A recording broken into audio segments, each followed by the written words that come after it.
2014년 5월 23일 오전 7시 30분경에 112에 다급한 신고 전화가 한 통 걸려옵니다. 저 여기 성서공단에 있는 고물상인데요. 그 사무실이 온통 피투성입니다. 사장님이 살해를 당한 것 같아요. 빨리 좀 와주세요. 대체 무슨 일이 벌어진 건가요?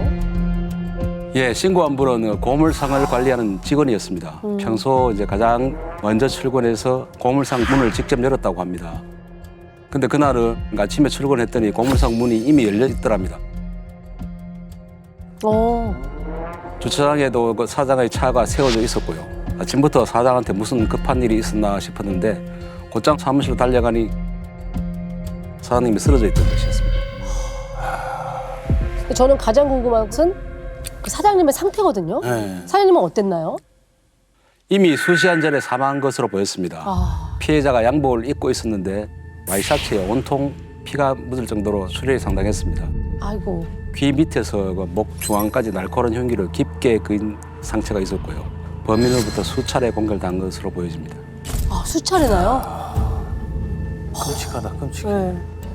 그러면 그 현장에 혹시 범인이 남긴 흔적은 없었나요?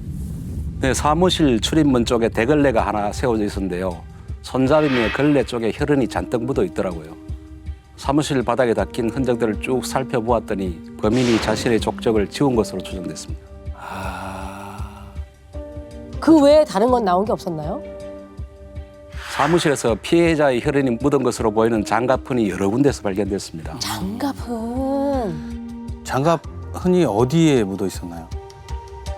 사무실 서랍마다 다 찍혀 있었고요. 심지어 냉장고 문까지 열어봤는지 냉장고 손잡이에서도 장갑흔이 나왔습니다.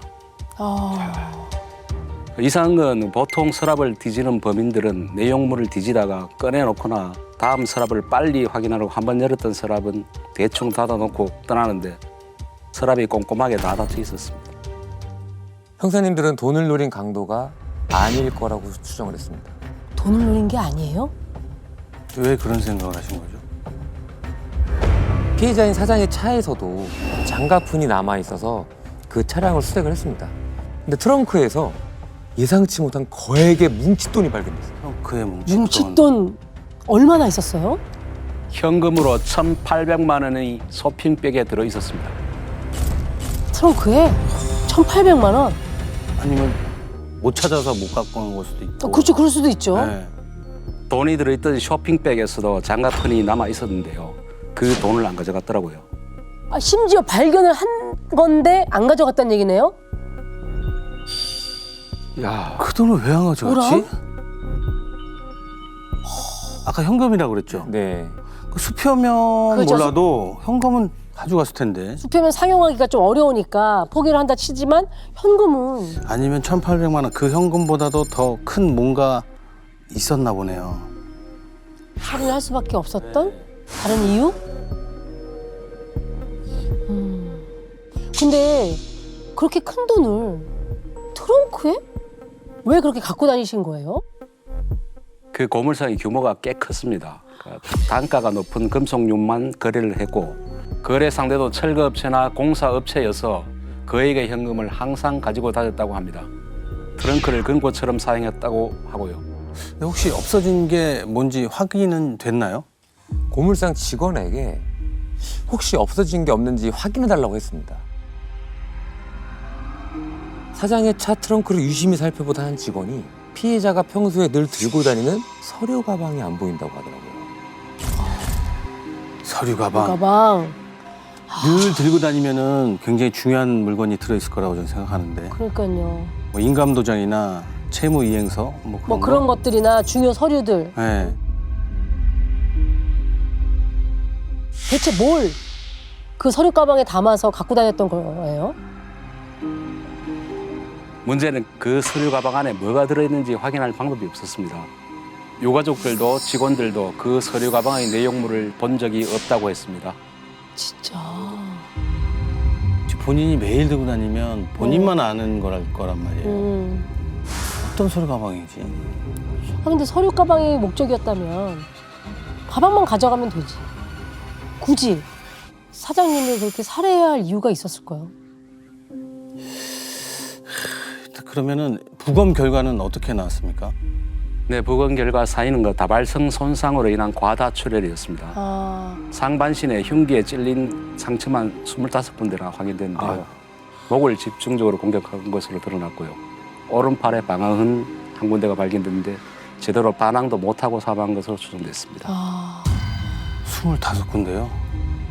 근데 목을 집중적으로 누웠다고 하니까 아, 이거 되게 애초에 불편한데. 작정하고 죽이려고 목을 네. 건드린 거 아니겠어요? 그러면 피해자한테 원한을 살 만한 사람이 있었습니까? 지인들 말로는 성격이 원만하고 금전 관계도 깔끔해서 주변에 원한을 살 만한 사람은 아니라고 했습니다. 아, 이런 게 좀 답답해. 감을 잡을 수가 없어. 아니면 서류 가방을 훔치려다가 들켜서 살해까지? 그렇다고 하기엔 너무 방법이 잔인하죠, 잔인하죠. 잔인하죠. 예. 그렇죠? 다발성 손상이라는데 25군데나. 근데 그 냉장고도 열어보고 뭐 장가분이 다 있었다고 그랬잖아요. 네. 왜 이렇게 다 열어봤을까요? 냉장고에 뭘 넣고 다니는 걸 알았나? 왜지? 예전에는 뭐 돈 진짜? 감춰놓고 했어요. 귀중품. 오히려 저도 그런 적 있었어요. 아, 진짜요? 네. 근데 어찌됐건 냉장고에 어떤 물건을 찾으려고 손을 댄 것 같지는 않아 보이고요. 보통 범죄 현장에서 범죄자들도 이제 긴장을 하면 물을 꺼내 먹는 경우들이 있어요. 아, 다른 범죄 현장에서도 큰 의미를 두지 않아도 될 것 같아요. 지금까지 상황으로 본다면. 왜냐하면 다른 곳을 다 뒤졌기 때문에. 확실한 건 범인이 어쨌든 완전한 비면식 강도 목적의 범행은 아닌 것으로 추측은 되죠. 아. 그렇다면은 바꿔 말하면 면식범일 면식범이라는 가능성이 얘기죠. 있다라는 얘기신 거죠? 그렇죠. 근데 사실 그런 반면에 사장에 대해서 아주 잘 아는 면식범도 아닌 것 같은 흔적들이 또 보이거든요. 평상시 물건을 어디 두고 중요한 것이 어디 있는지를 대략 알았다면 이렇게 정말 모든 서랍에 다 혈흔이 남을 정도로 뒤져보지는 않았을 것이다. 두 번째는 자신의 흔적을 지금 다 지우고 갔잖아요. 굉장히 현장에서 여유로웠어요. 네. 병명을 하나 들어왔을 때 다른 사람들이 없었다는 것도 대충 알고 있었을 것이고 이제 여러 가지 이런 정황들을 본다면 완전한 비면식이다 이렇게 보기에는 또 어려운 지점들이 있어요. 그렇다면 언제 침입을 해야만 자기가 원하는 것을 가져갈 수 있다라고 하는 시간대를 설정한 범행이다 이렇게 볼 수가 있겠죠. 범행 장소와 범행 사람을 정해놓고 준비를 했을 수도 그렇죠. 있죠. 아, 이 사람이 그렇지. 몇 시에 들어들고 들어가고 보물상은 몇 시에 비고 그렇죠. 뭐 그런 거를 조사했을 수도 그렇죠. 있죠. 그게 이제 소위 편면식이라고 해서 범행 대상이 선정이 되면 그 사람의 일거수일투족을 다 자기가 관찰을 하면서 언제 범행을 하는 게 좋겠다라는 것을 이제 판단을 하고 실행에 옮기게 되죠. 아.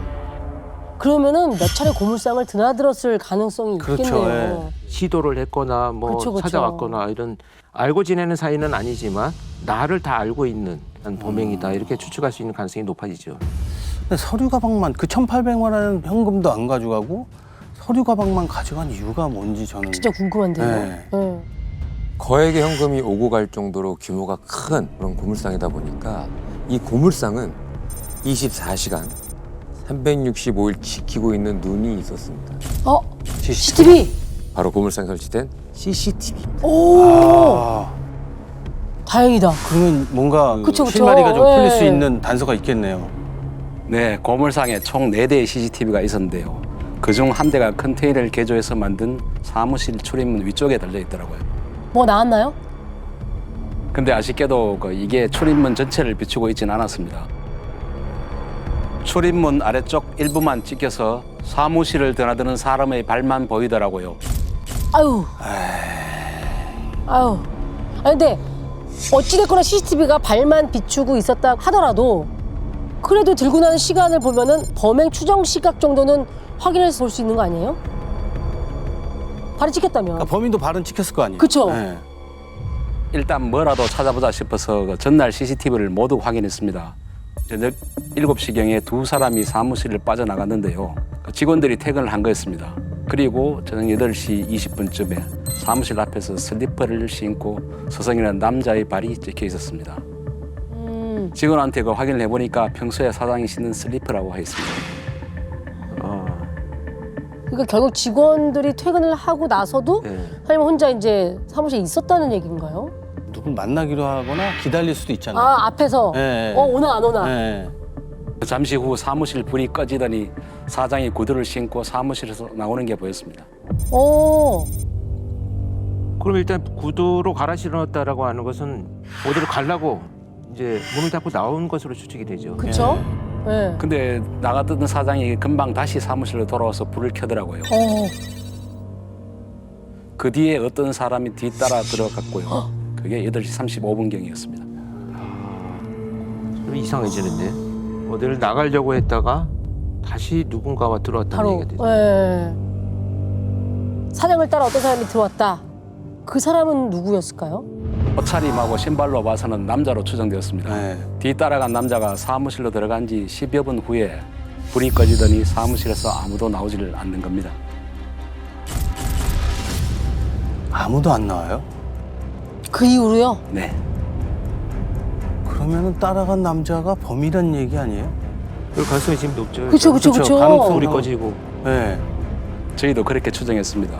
그 후에 범인으로 보이는 남자가 사무실에서 나와서 대걸레를 가지고 다시 들어가더라고요. 맞네.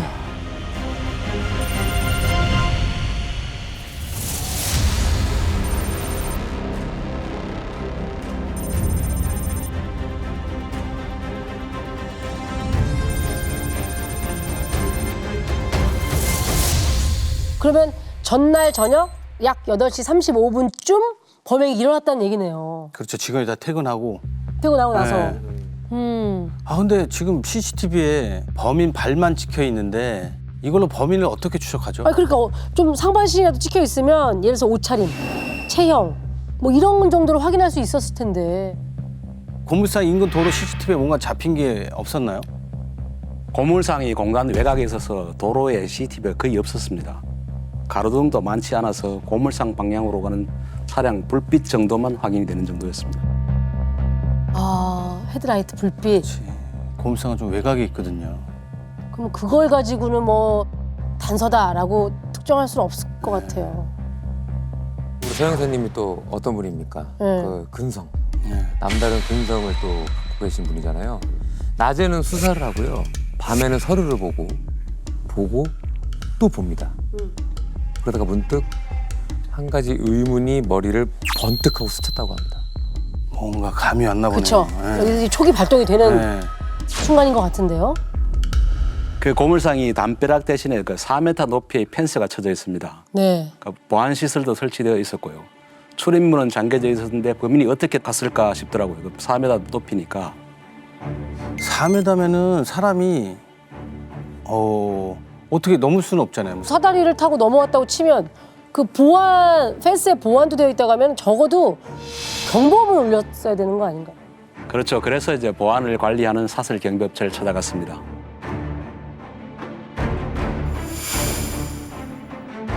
혹시 범인이 그 이전에 몰래 침입을 시도한 적이 있지 않을까? 제 예상이 맞다면 첫 시도 때는 반드시 실패하기 마련이거든요. 아, 그 생각으로. 그러니까 뭐 아무도 없을 때 뭐 사전답사 차원에서 몰래 넘어 들어왔다면 경보가 울렸을 거다. 그리고 경보가 울리면 또 사설 경비업체가 출동했을 거고요. 출동을 하죠. 네. 그러면 뭔가 기록이 남아 있을 수도 있겠다. 거기서부터 한번 찾아보자 이 생각을 하신 거군요. 그래서 뭐가 나왔나요?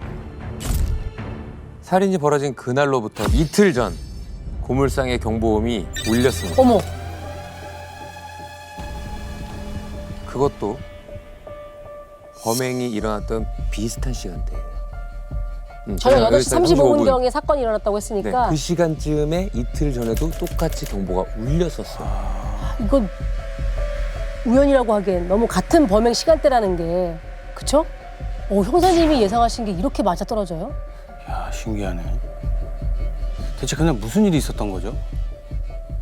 경보가 떠서 사설 경비업체 직원이 고물상으로 바로 출동했는데 사장이 뒤따라 들어오더랍니다. 무슨 일이냐고 하면서요. 사장이요? 아, 뭐 그 사장님이 거기 있었단 얘기예요? 사람이 있으면은 경보음이 울릴 일이 없는데 그러니까요. 그냥 나갈 때 작동시키잖아요. 그쵸, 그쵸. 네. 경보가 울리는 시간에 사장님이 외부에서 식사를 하고 있었습니다. 아, 그래서 사장님이랑 같이 고물상을 살펴봤는데 코철이 담긴 포대가 쓰러져 있는 거 말고는 침입 흔적이 없었다고 했습니다. 포대가 쓰러져 있던 거. 그럼 이틀 전 경보음은 오작동인 건가? 그러게요. 저는 오히려 경보음 때문에 급히 도망쳐서 경비업체 직원들이 미처 발견을 못했을 수도 있을 것 같더라고요. 근데 형사님이 추측하신 게 맞다고 하더라도 지금 요 상황만 가지고 어떻게 범인을 또 찾아내죠? 형사님은 다시 고물상의 인근 도로 CCTV를 확인합니다. 경보음이 울렸던 그날 그 시각 그리고 범행이 발생한 날의 시간에 맞춰서 인근을 지나가는 차량 헤드라이트 불빛만 뚫어지게 쳐다보는 거예요. 이런 경우에는 차종에 따라서 헤드라이트의 이제 높이가 좀 다를 수는 있어요. 네. 큰 트럭이나 이런 데는 아, 좀, 예, 그렇죠. 좀 그렇죠. 더 높아 보이고 그런 차종 같은 건 좀 알 수 있지 않았을까요?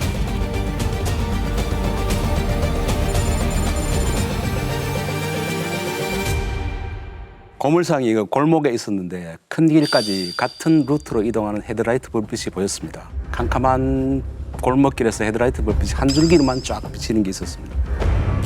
한 줄기요? 그게 무슨 말일까요? 헤드라이트가 한 줄기로 비쳤다? 보통은 전체는 이렇게 두 줄기죠. 두 개. 아, 그쵸. 자동차는 라이트가 두 개죠. 한 대. 근데 한 줄기? 어머, 오토바이? 어머! 오토바이요? 네, 저는 보자마자 오토바이로 추정했습니다. 그리고 이 오토바이의 한 줄기 헤드라이트 불빛과 함께 번쩍번쩍 알록달록한 불빛까지 보였는데 알록달록? 이게 보통 요란스러운 게 아니었다고 합니다. 그러면은 약간 그 옛날에 빠라바라바라밤 쪽인 것 같은데요? 이 바퀴에 달거든요. 네.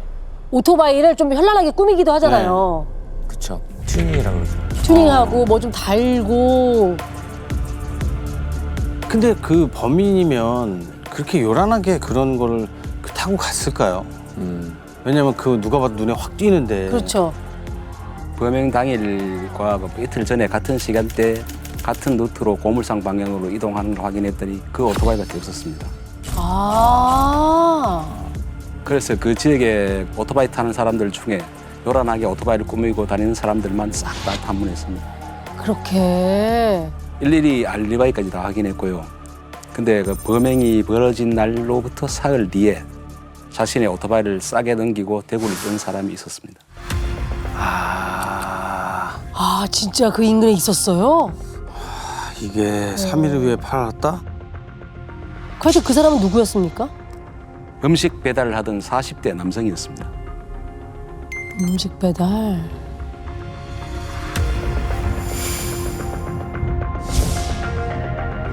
그 오토바이 판 사람이 왜 대구를 떴는지까지만 확인해보고 싶더라고요. 그래서 일단 오토바이를 산 사람을 만났습니다.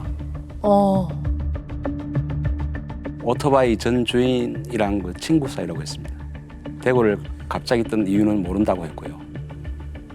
이런저런 얘기를 하면서 오토바이를 천천히 봤는데 뒤에 달린 배달통 안에 말라붙은 빗자국 같은 게 보였습니다. 형사님은 오토바이를 산 남자에게 양해를 구하고요. 그 배달통을 국과수에 의뢰를 맡깁니다. 야, 진짜 포기 없이.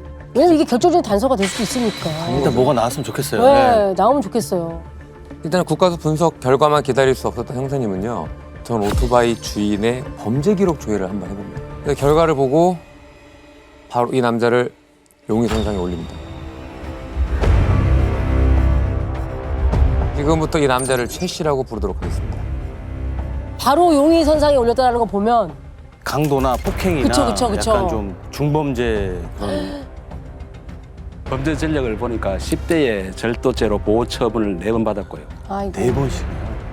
성이 된 후에도 절도 전가로만 8번이었습니다. 절도 8번. 완전 상습범이네. 근데 절도전가라고 하시니까 트렁크에 두고 간 돈이 더 뭔가 안 맞는 것 같거든요. 1,800만 원. 그걸 안 가져갈 리가 없죠. 1,800만 원이나 되는 돈을. 뭔지도 모를, 뭐가 들을지도 모르는 서류 가방만 챙겼다? 그거는 말이 안 되잖아요. 아니면 혹시 누군가에게 의뢰를 받은 걸 수도 있지 않을까요? 아, 네. 정부.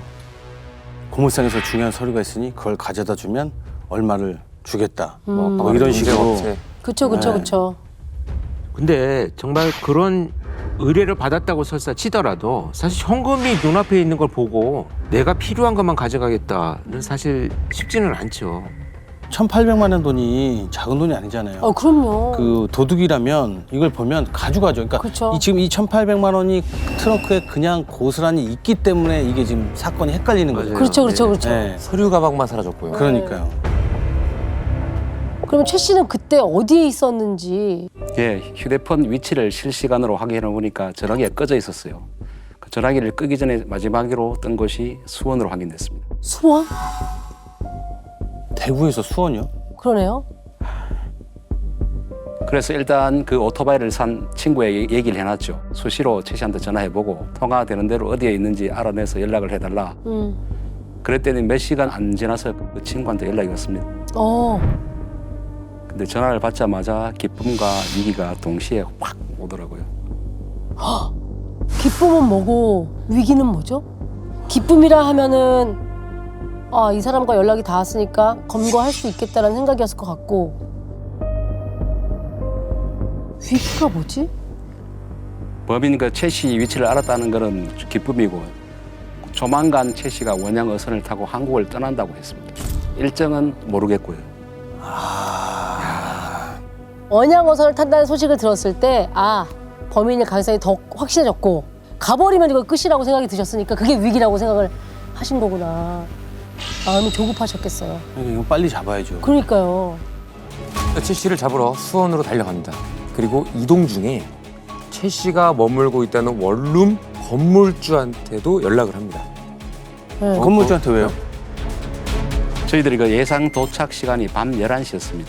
그 밤에 요란을 떨고 하면은 시끄러우니까 열쇠를 받아 불시에 덮치려고 준비를 했던 것입니다. 검거 순간까지도 긴장을 놓치지 않고 확실한 검거를 위해서. 그래서 잡았나요? 형사님들이 열쇠로 문을 따고요. 집 안으로 딱 들어오는 순간 형사님들이 일제히 당황합니다. 왜요? 없었어? 없었어. 형사님들이 들어가자마자 누가 자다가 벌떡 일어났는데요. 네. 웬 초등학생인가 했답니다. 초등학생이요? 너무 작고 왜소한. 집을 잘못 찾으신 거 아니에요? 집을 그러게. 잘못 찾으신 거 아니에요? 초등학생이 잘못 찾으신 거 같은데. 그쵸. 근데 그 왜소한 조그만 남자가 최 씨가 맞았습니다. 어머, 그 저희를 보자마자 형사인 줄 알았는지 벌벌 떨고 있더라고요. 벌벌 떨어요? 근데 참 황당하네. 아니 초등학생처럼 보일 정도로 작은 왜소한 체격을 갖고 있었는데 그 사람이 최 씨였다고요? 완전 자꾸 말라. 어머머머머머. 진짜 믿기지가 않는데. 왜냐면 범행 그 수법이 너무 그러니까요. 잔인하고. 그러니까요. 해서- 그리고 또 그 답사도 가서 그 그쵸. 경보음도 한번 울리게 한 것 같고 그렇죠, 한번 시도도 그렇죠. 했었고. 근데 그 사람이 진짜 범인 맞아요? 네, 저희가 최 씨를 체포해서 데리고 내려올 때 국과수에서 연락을 받았습니다. 최 씨가 판 오토바이 배달통에 묻어있던 게 혈흔이 맞았고 어머. 사망한 피해자의 DNA와도 일치했습니다. 진짜 이거는 최 씨가 범인 맞았네요. 그치. 그러지 않고서야 왜 사망한 고물상 사장의 피가 거기 배달통에 묻어 있겠어요. 그거야말로 정말 완벽한 증거죠. 아니 나는 형사님 보고 벌벌 떨었다고 해서 네. 범인들은 절대 안 떨잖아요. 오히려 뭐 그냥 왜? 당당하고 당당하죠. 뭐막 얘기하는데 그래서 아닌 줄 알았더니 그 최 씨가 인정을 바로 했나요? 네, 잡히자마자 바로 시인했습니다. 어머머머. 참. 세상에. 정말 묻고 싶었던 게 그 1,800만 원도 놔두고 서류 가방만 가져갔잖아요.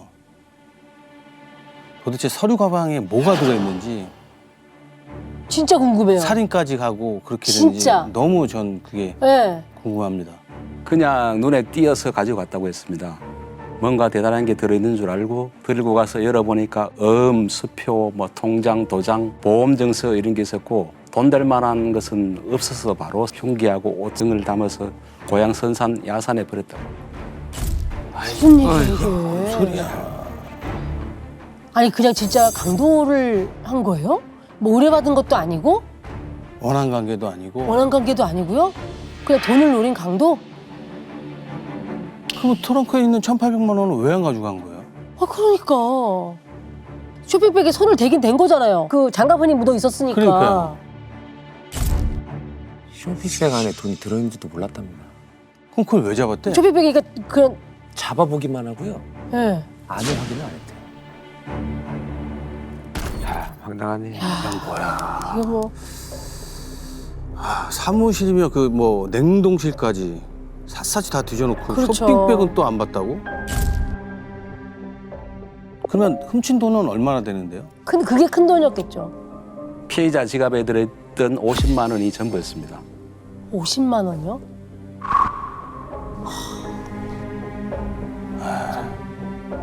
그 돈은 그 전부 도피장으로 썼고요. 그러니까 그렇게 그냥 일반 강도인데 어떻게 25차례나 그러니까 그렇게 잔인하게. 나는 그게 이해가 안 된다는 거야. 너무 이해가 안 돼요. 예, 최 씨가 1년 전에 공단 근처 중국집에서 배달원으로 일하면서 고물상으로 배달을 간 적이 있습니다. 그때 피해자가 음식값을 지불하려고 책상 서랍을 열었는데 그게 지금 5만 원짜리 돈이 수두룩하게 있는 걸 보게 됐다. 아이고. 그리고 범행 한 달 전에 막 카드 빚, 사채 빚에 쌓여서 스트레스를 많이 받았던 중에 그 생각이 나서 범행을 결심했다고 했습니다. 아유, 그래서 그 서랍을 다 열어봤구나. 참, 아니 카드빚이 도대체 얼마였는데요? 1,000만 원 정도 됐습니다. 아유. 최 씨 말로는 처음에는 돈만 훔치려고 했답니다. 그래서 범행 일주일 전부터 고물상 훔쳐보다가 사건 발생 이틀 전에 실제로 고물상에 들어가 봤는데 그때 경보가 울려서 도망갔다고 했습니다. 야 예리하네. 형사님이 예리하게 보신 거예요. 거기까지 생각하셨네. 그러니까 진짜로 그 최 씨 때문에 울린 게 맞았네요. 그러면 그때는 실패하고 이틀 뒤에 다시 범행을 시도했다는 얘기죠. 지금 이 얘기를 들어보면 피해자랑 마주칠지 예상 못하고 침입했다가 마주쳐서 급하게 막 살인을 저질렀다는 얘기예요? 아닙니다. 첫 번째 범행에 실패한 최 씨는 또 어떻게 하면 경보가 울리지 않은 상태에서 돈을 훔칠 수 있을까 고민했다고 해요. 그때 문득 고물상에 사람이 있을 땐 보안 시스템을 꺼뒀던 게 생각이 났다고 하는 거예요. 경보 해제하고 들어가잖아요. 네. 그러니까 단순하게 경보음이 울리지 않으려면 사람이 있을 때 내가 돈을 훔쳐야겠다 이 생각을 했다는 거죠. 그러면 알고 들어갔다는 거네요. 사람이 있는 걸 알고. 그러면 돈만 훔친 생각이 아니었고 사람이 있어도 내가 들어갔을 때 이 사람을 어떻게 하고 돈까지 가져겠다는 생각을 갖고 작정하고 아예 들어간 거네. 최 씨는 고물상에 사람이 있을 때 출입문으로 들어가서 사람을 죽이고 돈을 훔치기로 합니다. 아이고. 그리고 휴대폰으로 검색을 하기 시작합니다. 사신류, 족적 남기지 않는 법, 사람을 칼로 찌를 때 손 안 다치는 방법. 어머. 이게 뭐야. 살인을 깔고 들어간 거네요. 그렇죠, 그렇죠. 예, 계획살인, 네. 계획 강도살인. 근데 어떻게 출입문으로 그렇게 들어갔죠? 피해자가 문을 그렇게 쉽게 열어줬을까요? 미리 그 생각해서 준비를 했더라고요. 어머. 택배 기사를 위장하면 문을 열어주겠다 싶어서 빈 박스에 사과를 몇 개 넣고 들어갔다고 합니다. 피해자는 택배 기사인 줄 알고 문을 열어줬던 거고요. 아, 철저하게 계약했네. 잔인하고 아주 치밀하네. 근데 이게 끝이 아닙니다. 수사가 마무리될 무렵 형사님이 최 씨한테 피해자를 왜 그렇게 많이 찔러 죽였냐 이게 물어봤다고 해요. 최 씨의 대답을 듣고 형사님은 말문이 턱 하고 막힙니다. 왜요? 아, 또 이상한 변명이나 이상한 소리 했겠지. 왜 그렇게 많이 찔렀냐고 하니까 제가요 저는 한 번이나 두 번밖에 생각이 안 납니다. 그 위에는 모르겠습니다. 그게 무슨 말이야? 무슨 소리야? 그거 아닙니까? 모르는 척하는 거? 재판에서 그래도 어떻게든 감형받으려고? 네. 자이 범죄자들 중에서도 극도로 흥분을 해서 범행을 저지르다 보면 자기가 어떤 행위를 저질렀는지 잘 기억을 못하는 경우들이 있어요. 그리고 몇 회에 찔렀는지 다 기억하지 못하는 경우들이 상당수 있긴 합니다. 그런데 실행한 사실이 남아있기 때문에 법정에서 양형에 영향을 주지는 않습니다. 기억이니까. 그건 다행이네요. 재판 결과는 어떻게 됐습니까? 강도 살인으로 무기징역을 선고받았습니다. 아, 그래 너무 명백한 너무- 강도 살인이죠. 아니 저는 여러 가지 생각이 드는데 택배 기사님으로 제가 변장을 했잖아요. 진짜 열심히 사시는 기사님들 많거든요. 맞아요. 근데 우리가 그분들한테 진짜 친절하게 대해도 모자랄 판인데 자꾸 이런 일이 생기면 우리 안에 두려움이 생겨요.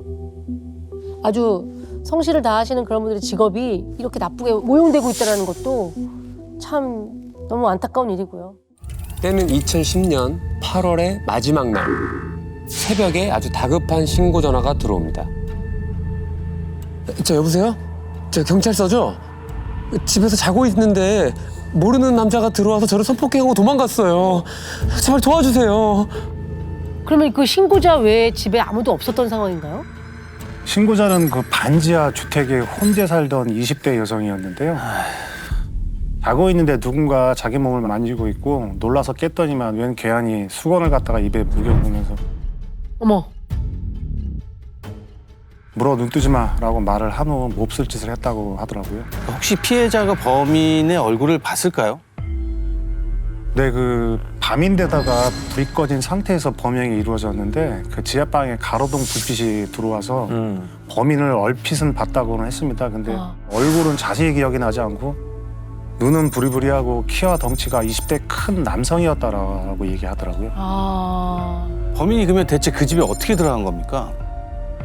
피해 여성은 분명히 현관문을 잠그고 이제 들어갔다고 했는데 저희가 현장을 둘러보니까 강제로 문을 연 흔적도 없고 창문도 약간 열려 있기는 했는데 방범창이 있어가지고 창문을 통해 들어갈 수 없었습니다. 근데 열려져 있는 창문 앞에 그 세탁소에서 쓰는 얇은 철로 된 옷걸이가 옷걸이. 떨어져 있는 거예요. 그것도 일자로 쭉 펼쳐져 있었습니다. 일단 피해 여성에게 옷걸이를 이렇게 둔 게 본인이냐라고 물어봤다고 합니다. 근데 아니라고 하더라고요.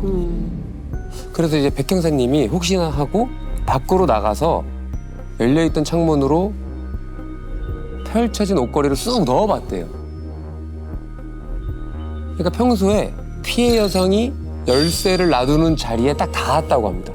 일단 피해 여성이 괴한이라고 진술을 한 거 보면 아는 사람이 아니잖아요. 면식범이 아니다 이런 얘기가 되겠는데 평소 어디에 여성이 열쇠를 놓아두는지를 알고 도구를 준비했다면 평상시에 행동을 좀 지켜봤을 가능성이 높고 범인의 입장에서 편면식이죠. 자기가 범행 대상을 선정하고 그 사람의 행동과 삶의 패턴을 파악을 해서 그런 도구를 준비해서 침입을 한 이런 편면식 범죄자 이렇게 봐야 되겠죠. 주변에서 지켜보고 있었다고 생각하니까 너무 무서운데요. 네. 소름 끼치죠. 주택 가니까 혹시 범행 현장 주변에 CCTV나 뭐 목격자는 없었습니까? 그 당시는 그 CCTV가 도로에 많이 있지 않던 시절이어가지고요. CCTV로는 범인을 찾을 수가 없었고 범행 시간이 또 새벽 시간에 벌어져서 목격자도 발견을 못했습니다. 아니면 현장에서 범인을 특정할 만한 단서 같은 거는 없었습니까? 네. 과수팀이 범행 현장을 꼼꼼하게 감식을 했는데 범인의 것으로 보이는 쪽지문 하나만 겨우 발견됐습니다. 그걸로는 범인의 인적사항을 발견할 수가 없었습니다. 그렇죠. 지문의 일부분만. 쪽지문. 그러면은 뭐 애초에 뭐 지문을 남길 생각이 없었을 수도 있어요. 그러니까 지문을 또 지우고 증거인멸을 위해서 싹 지울 수도 있고 또 방감없는 태워도 하고 나간다고 그런 경우도 그랬잖아요. 있다며요. 네. 네. 맞습니다. 범인이요. 범행 후에 자신이 가져온 청테이프로 흔적이 남았을 만한 곳들을 전부 청소하고 갔다고 합니다. 청테이프? 네. 미리 준비했네. 다 이렇게 정리를 하고 갔답니다. 아니 그러면 이 정도로 진짜 범행을 저질렀다면 처음이 아닌 거 아니에요? 그렇죠. 그럴 수 있죠. 예, 한두 번 저질러 본 게 아닌 것 같습니다. 네. 그래서 저희도 그렇게 생각을 하고 일단 그 범행이 일어난 지역을 중심으로 해가지고요. 동종범죄 전과자들을 일일이 찾아가서 알리바이를 모두 확인을 했고 혹시 범인이 사건 현장에다가 담배꽁초라든가 이런 거를 버렸지 않을까 해서 인근에 있는 담배꽁초를 전부 수거해서 범죄자 그 DNA 데이터베이스에 대조해보기도 했고 근데 전과자 중에는 용의선상에 올릴 만한 사람이 없었습니다. 그러니까 지금 피해자의 그 진술에 따지면 눈이 부리부리하고 덩치 큰 20대라는 거밖에 없잖아요, 지금. 단서가 그거밖에 없는 거죠, 그거밖에 사실은. 없잖아요. 그렇죠. 그 범행 시간대 범행 연서 인근을 배회한 사람 중에서 덩치 큰 20대 남성을 본 사람이 있다면은 신고를 해달라고 저희가 전단지까지 만들어가지고 배포를 하고 일대에 혼자 사는 남성들 대상으로 수사를 펼쳤는데 역시 특별한 혐의점은 발견하지 못했습니다. 아, 완전 맨땅에 헤딩 인생. 그렇게 해야 되는 상황인 거죠. 예. 근데 사실은 뭐 지금까지 하신 것도 할 수 있는 것들은 다 해 보신 거거든요. 그렇죠. 네. 아, 7개월 동안 범인을 못 잡았다는 게 이 사건을 얘기하셨던 거군요. 그러게요. 단서가 너무 없으니까. 네. 네, 맞습니다. 저희가 그때 그 기지국 수사까지 다 했는데 나오는 게 아무것도 없으니까 답답해 미치겠더라고요. 그 시간이 걸리더라도 피해자분을 위해서 범인을 반드시 잡고야 말겠다고 생각을 했는데 생각지도 못한 곳에서 사건이 풀리게 된 겁니다. 생각지도 못한 사건이요? 그게 뭔데요? 자, 정확히 7개월이 지난 시점입니다. 2011년 2월 말 반지하 주택에 도둑이 들어왔다는 신고가 들어옵니다. 반지하. 아. 그러니까 훔쳐만 간 거예요, 그냥? 예. 피해자가 전날에 그 토요일이어서 그 지인 집에 놀러 갔다가 일요일 아침에 집에 와 보니까 안방 책상 서랍에 안에 있던 지갑에 넣어둔 돈이 없어졌다고 하더라고요. 피해 금액은 한 24만 원 정도가 되는데 저희가 현장에 가보니까 이런 집안을 뒤진 물색흔도 안 보였고 지문이랑 족족도 다 살펴봤는데 아무것도 나오지를 않았고요.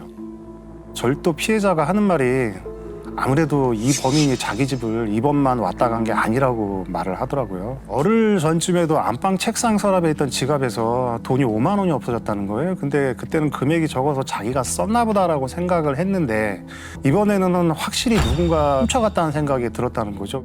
왜냐하면 열흘 전에 5만 원이 없어졌을 때 열쇠도 같이 없어졌다고 말을 하더라고요. 아, 열쇠. 집 열쇠요?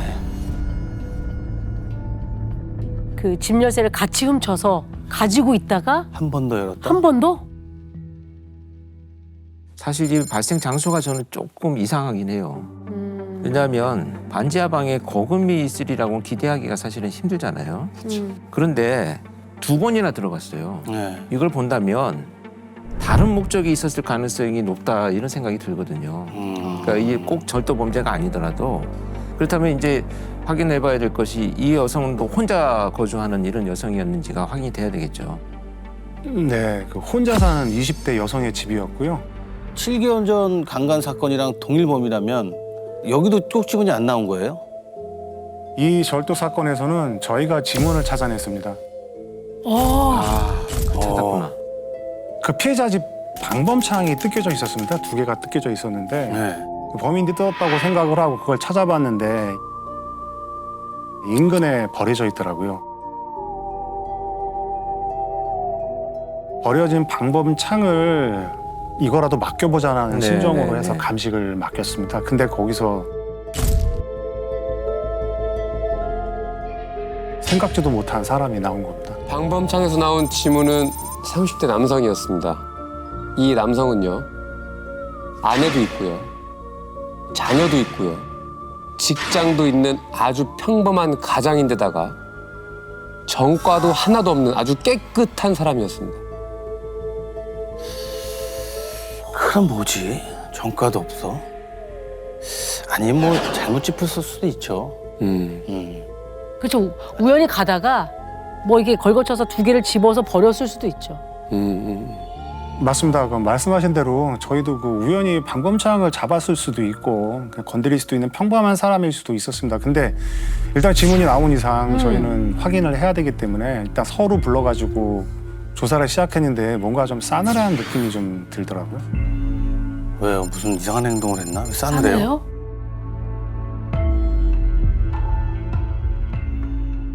범행이 일어났던 동네를 얘기하면서 간 적이 있냐고 물었더니 전혀 간 적이 없다라고 말을 하더라고요. 아예 그냥 간 적이 없다? 한 적이 없는데 어떻게 방범창에 지문이 어떻게 나와요? 말이 안 되죠. 그게 좀 그렇죠. 이상하죠. 네. 네. 그렇죠. 거짓말이죠. 그 순간 이 남자, 이 사람 뭐 있는데 라고 하는 생각이 들더라고요. 그래서 구체적인 내용은 다 빼고 제가 살짝 던져봤습니다. 전과도 없고 피해 금액도 얼마 안 되니까 솔직히 인정해라. 그 지문까지 나왔다. 괜히 일 키우지 말고 사실대로 이야기하면 오늘 불구속 상태로 집에 갈 수 있다라고 이제 그랬더니만 갑자기 자기가 한 게 맞다라고 인정을 하더라고요. 그리고 때마침 후배 형사님이 조사실에 서류를 갖다 주러 들어옵니다. 근데 그 후배 형사님이 조사실을 나가면서 잠깐 밖에서 좀 얘기 좀 하자면서 우리 백 형사님을 불러냅니다. 근데 거기서 후배 형사님이 엄청난 얘기를 꺼냅니다. 7개월 전에 있었다는 그 강간 사건? 더 충격적인 얘기입니다. 저 선배님, 제가 2년 전에 강간범을 하나 놓친 게 있는데 아무래도 생긴 게 좀 비슷합니다. 저 사람 지금 뭘로 들어왔습니까? 그 후배가 그 가지고 있던 사건은 2009년도 사건이었습니다. 그것도 새벽에 들어온 신고였는데 어린 10대 여학생이 집에서 늦게까지 공부하다가 깜빡 잠이 들었는데 그 20, 30대로 보이는 남자가 몰래 침입해서 또 못된 짓을 하고 도망갔던 사건이었습니다. 그때 그 책상에 스탠드가 켜져 있어가지고 피해 학생이 범인을 또렷이 기억하고 있었는데요. 쭉 찢어진 눈에 까무잡잡한 피부, 키는 170cm로 체구가 아주 작았다고 기억을 하고 있더라고요. 근데 이 남자가 7개월 전 사건의 범인은 아니었던 건가요? 그 7개월 전 사건이랑은 조금 다른 것 같거든요. 네. 그때는 뭐 눈도 부리부리하고 키도 크고 덩치도 덩치도 있다고 컸다고 그랬거든요. 피해자가 증언을 했었잖아요.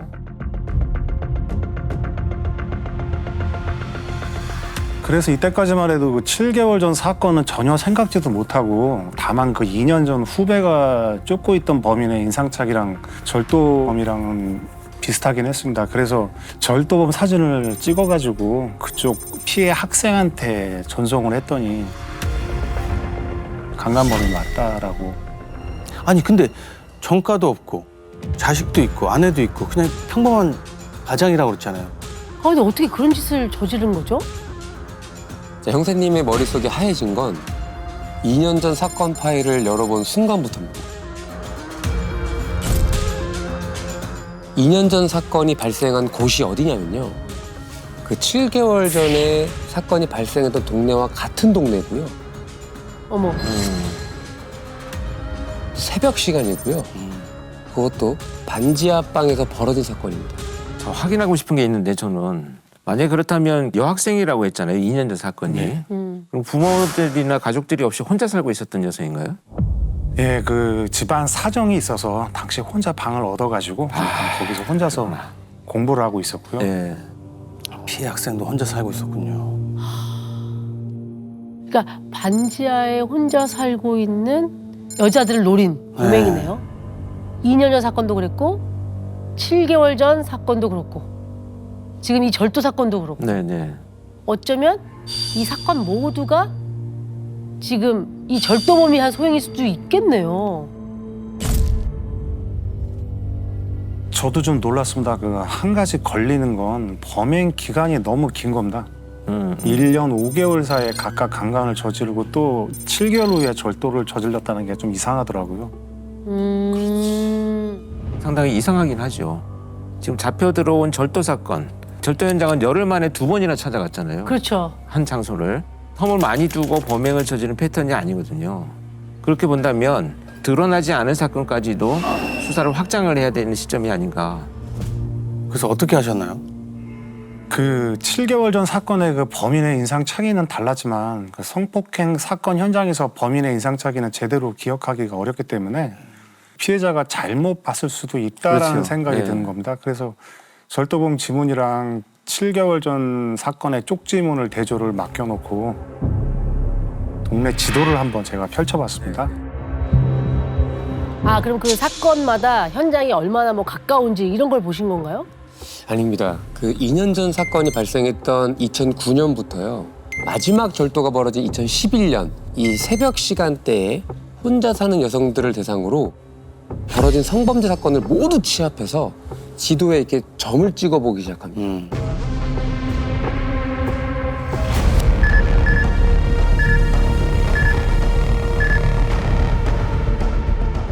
아, 이렇게 몇 개야? 저기 몇 개요? 20건이에요? 2009년부터 2011년 초까지 발생했던 강간 사건만 20건 정도로 확인이 됐고요. 그중에 그 절도범 휴대전화 기주국 위치를 확인해 보니까 10건이 조금 넘게 확인이 되더라고요. 지금 최소한 10건이라는 겁니다. 강간만요? 네.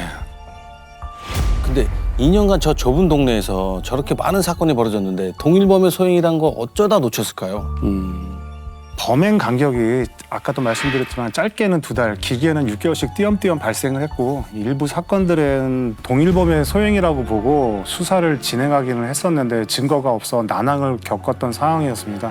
아, 증거가 증거인멸을 없어서. 자꾸 그 완전 철저하게 그쵸, 하니까. 그쵸. 게다가 그 강간당한 피해자도 있었고 또 폭행과 강간, 강도가 동시에 이루어진 경우도 있어서 동일범이라고 보지는 못했던 겁니다. 아, 이 범행 패턴이 조금 다르다라고 네. 느껴지네요. 그런데 이제 백 형사님이 이렇게 지도에 점을 찍고 나서 아주 놀라운 걸 발견하게 됩니다. 이 지도의 중심에 절도범이 살았던 겁니다. 네?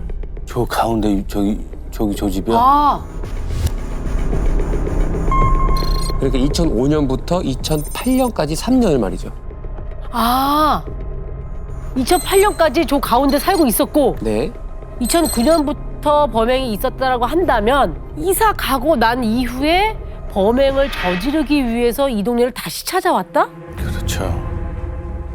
그렇죠. 결국은 이제 3년 동안 그 동네에 살았으니까 범인 입장에서는 그 동네 지리도 잘 알고 있고 또 범행 장소를 선택할 때도 굉장히 익숙하지 않았나 이렇게 생각이 되죠.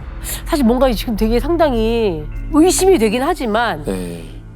결정적인 증거가 있어야 뭐 할 것 같은데. 현장에서 나오는 네, 증거 뭐가 아무것도 있어야 없잖아요. 되는 거라는 생각이 드는데. 이 중 5건의 사건 현장에서 실원이 확인이 안 된 DNA하고 쪽지문이 남아있다는 기록이 있더라고요. 그래서 다 취합해서 DNA는 국과수로 보냈고 쪽지문은 서울청 과수팀으로 네네. 긴급 감식을 의뢰했습니다. 급한 중대 사건일 경우에는 네. 1시간 내외로 회송을 해주기 때문에 결과가 어떻게 나왔나요? 놀랍게도 모두 일치하는 걸로 나왔습니다. 제가 담당하고 있던 7개월 전 사건까지도 정말 다 일치했습니다. 자, 지금부터는 이 절도범을 윤 씨라고 부르도록 하겠습니다. 그 백 형사님은 바로 윤 씨에게 달려갈 수가 없었다고 합니다. 왜요? 저기 DNA만큼 정확한 증거. 그 장소에서 다 나왔는데요. 그죠? 그 사람의 DNA가 나올 만한 장소가 아닌데 그게 나왔고 쪽지문도 일치를 했다면서요. 자, 우리가 용역을 그동안 이렇게 하면서 또 우리가 앞질러 가고 있습니다. 아 지금 나쁜 놈 때문에 성급해져서 그래요. 왜냐하면 이 정도면 형사의 촉은 이것 가지고는 아니죠. 남은 여죄가 또 찾아야 될 문제죠. 아, 연쇄니까. 그래요. 맞습니다. 일단 뭐 제 사건 포함해서 6건만 저지른 것 같지는 않았고 분명히 그 기지국 위치로 10건이 더 나오고 있는데 그렇지, 그렇지. 나머지 사건은 과연 이 친구가 얘기를 인정을 할까 싶더라고요. 그래서 일단은 감식 결과 나온 거를 받아들고 윤 씨한테 수갑만 채워놓고 나왔습니다. 수갑 채우면서 어떡하냐. 넌 이제 못 나간다.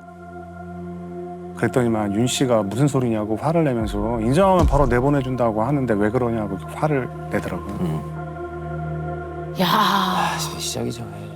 윤 씨도 뭔가 감질하고 야 이게 머리를 계속 굴리겠네요. 나는 그러면 어떻게 이걸 얘기해야 되지? 수싸움이 시작된 거죠. 그렇죠. 이제. 그렇죠, 네. 그렇죠. 그래서 어떻게 하셨어요? 그래서 한참 밖에서 고민하다가 이제 각 팀에 흩어져 있는 사건이라든가 나머지 사건들 기록을 다 박스에 담았습니다. 그리고 저기 들고 윤 씨 앞에 가서 이렇게 말했습니다. 자, 뭐부터 시작할까? 서류를 다 보여주면서.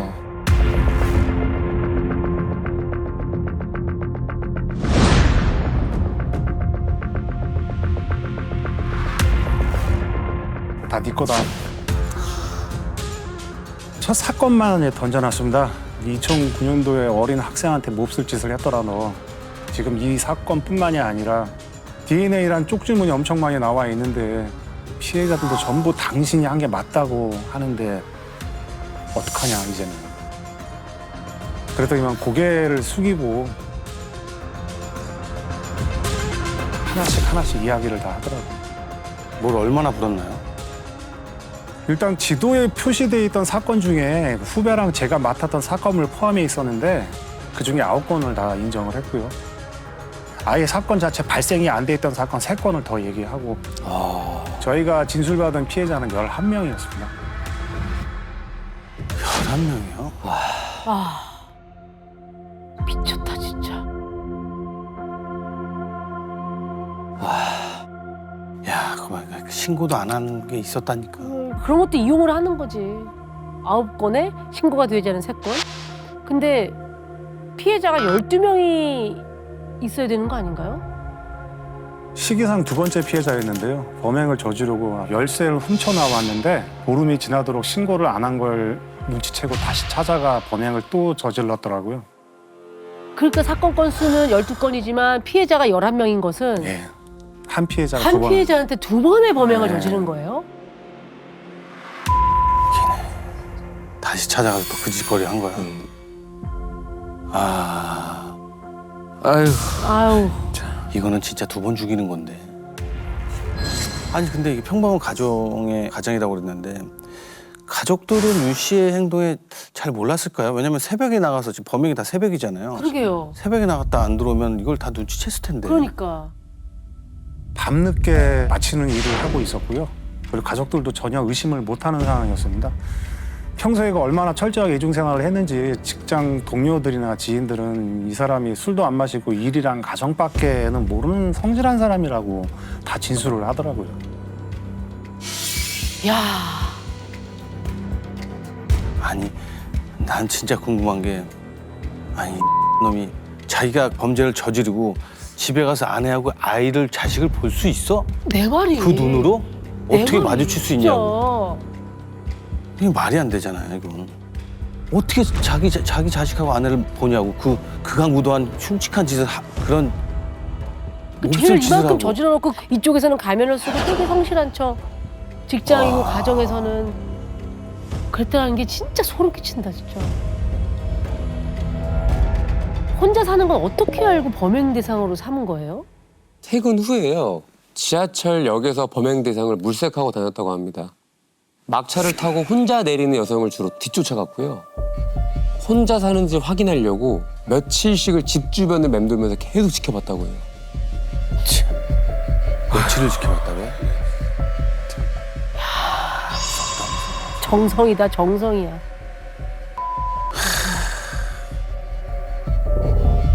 피해자 여성분들이 혼자 사는 게 확인이 되면 그 새벽에 범행을 합니다. 만약 집에 들어갔다가 아무도 없으면 돈만 훔쳐서 나오기도 했고요. 나중에 그 검찰 수사 과정에서 확인된 건데 저희한테 검거되기 바로 직전까지도 강간을 시도했다는 게 다 드러났습니다. 잡히기 바로 직전까지도 범행을 저지르고 다닌 거예요? 진짜 너무 위험한 놈이네. 진짜 위험한 거죠. 제가 그 조서를 받으면서 정말 왜 그랬는지 이해가 안 돼서 물어봤더니 하는 소리가 아내한테 실증이 나서 다른 여자들과 관계를 맺고 싶어서 범행을 저질렀다라고 얘기를 하더라고요. 또 그리고 심지어는 피해자들 중 한 명은 강간이 아니라고 주장을 또 하고요. 아이 그게 무슨 말이야. 범행 도중 여성이 자기를 끌어당겼다는 거죠. 미친. 뭔 소리 뭐 하자. 무슨 말도 안 되는 소리 하는 거야. 어떻게 그런 말을 할 수가 있죠? 진짜 그러니까 이 미친 성범죄자들이 체포되고 나서 면담을 해보면 아주 왜곡되어 있는 게 뭐냐면 피해자가 두려워서 정말 그 정상적인 판단과 행동을 잘 못하잖아요. 네. 이거를 자기한테 동조한다라고 생각을 해요. 그게 성범죄자들의 특징이에요. 미쳤나. 그러니까 아주 왜곡돼 있고 자기중심적인 사고로 내 행동을 바라보는 이런 사람들이 성범죄자 중에 가장 많이 나타나는 특징이에요. 도대체 머릿속에 뭐가 들어있는지. 아니 재판 결과는 어떻게 나왔습니까?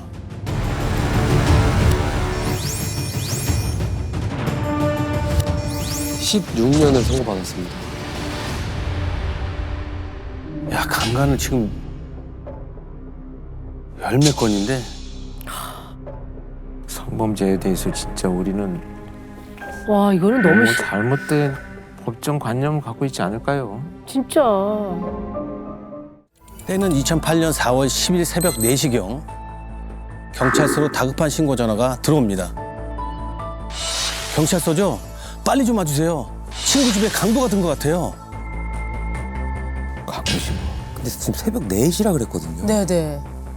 친구 집에 강도라고 한 거 보니까 친구 집에 놀러 갔는데 강도 현장을 목격했다? 같이 뭔가 동명을 당한 건가? 이게 어떻게 된 일이죠? 저희가 신고를 받고 출동했더니 30대 후반 정도 돼 보이는 한 여성분이 문을 열어주시는데 자기도 친구한테 전화를 받고 와봤더니 친구가 강도를 당했다라고 말을 했습니다. 아. 대체 무슨 일이 벌어진 겁니까? 저희가 피해자 방에 들었을 때 피해자가 방에 웅크린 채 이불을 뒤집어 쓰고 계시다가 겨우 몸을 일으켰는데 얼굴이 온통 피투성이 상태였고 범인한테 심하게 폭행을 당했는지 왼쪽 눈을 제대로 뜨지도 못할 정도로 입술도 터져 있었습니다. 근데 이렇게 심각한 상황이면은 이게 경찰에 신고를 했었을 것 같거든요. 그런데 왜 친구에게 연락을 했을까요? 알고 보니 강도만 당한 게 아니고 성폭행까지 당했던 상황이었습니다. 그럼 이 새벽에 약간 숫기가 오른 상태에서 귀가하는 피해자를 뒤따라왔을까요? 일단 수사팀은 범인이 멀리 도망가지 못했을 거라고 생각하고요. 곧바로 추적에 나섭니다. 그리고 하 형사님은 피해자분을 모시고 급히 병원으로 달려갔습니다. 그렇죠. 그래야죠. 예. 범인의 DNA를 채취하고 피해자분이 안정을 찾을 수 있도록 여경만 옆에 두고 기다릴 수밖에 없었는데요. 한참 후에 피해자분이 진술한 걸 전해 듣고 정말 화가 났습니다. 범인이 대체 무슨 짓을 한 겁니까? 방문을 열고 들어서자마자 갑자기 뒤에서 누군가 이불을 자신의 얼굴에 뒤집어 씌우고 온몸을 사정없이 때렸다고 합니다. 어머. 정신을 잃을 때쯤 범인이 팔다리를 끈으로 묶어닫고 있고요. 목에 칼을 대고 죽고 싶지 않으면 돈을 내놓으라고 했습니다. 피해 여성분이 돈만 주면 끝날 일이라고 생각했는데 급탈했다고 합니다. 병원에서 엑스레이를 찍어봤더니 갈비뼈가 골절되고 얼굴과 우측 흉부, 양쪽 대퇴부가 크게 다쳤다 하더라고요. 새벽 시간이긴 해도 그 정도 폭행을 당한 거면은 이웃분들이 분명히 무언가의 소리를 듣지 않았을까요? 아무도 없었습니다.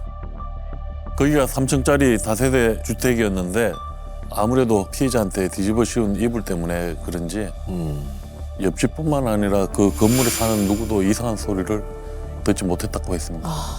들어오자마자 이불로 덮어 씌웠다고 하니까 피해자분 입장에서는 범인의 얼굴을 볼 겨를도 없었겠네요.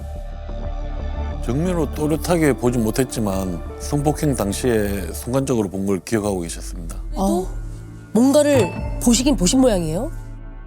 네, 평균 남성보다 마른 체격이었고 범인이 모자를 쓰고 있었다 했습니다. 그래도 이거는 있었으면 좋겠어요. CCTV는 어떤가요? 피해자 집이 주택가 골목 안쪽에 위치해 있어서 집 앞을 비추는 건 없었는데요. 이 집 골목으로 들어가려면 큰 대로변을 반드시 지나쳐야 하는데 그 대로변 양쪽에 고물상이랑 편의점 CCTV가 있었습니다. 집을 직접 비추는 건 아니더라도 네네. 그 근처에 있긴 있었네요, 뭔가가. 고물상이랑 편의점에 CCTV가 있다는 거잖아요. 네. 그게 참 이상했습니다. 분명히 범인이 이 집에 침입했을 시간대에 CCTV를 모두 뒤졌는데 범인으로 보이는 사람이 단 한 명도 발견되지 않았습니다. 일단 그 용의자에 대한 지리적 프로파일링 좀 해본다면 확실한 건 반드시 지나쳐야 될 대로변 CCTV를 피했잖아요. 네. 이걸 본다면 일단은 지리감이 상당히 있다고 봐야 돼요. 주택가가 밀집된 그런 골목 상황이라고 한다면 집과 집 사이의 간격이 좁아요.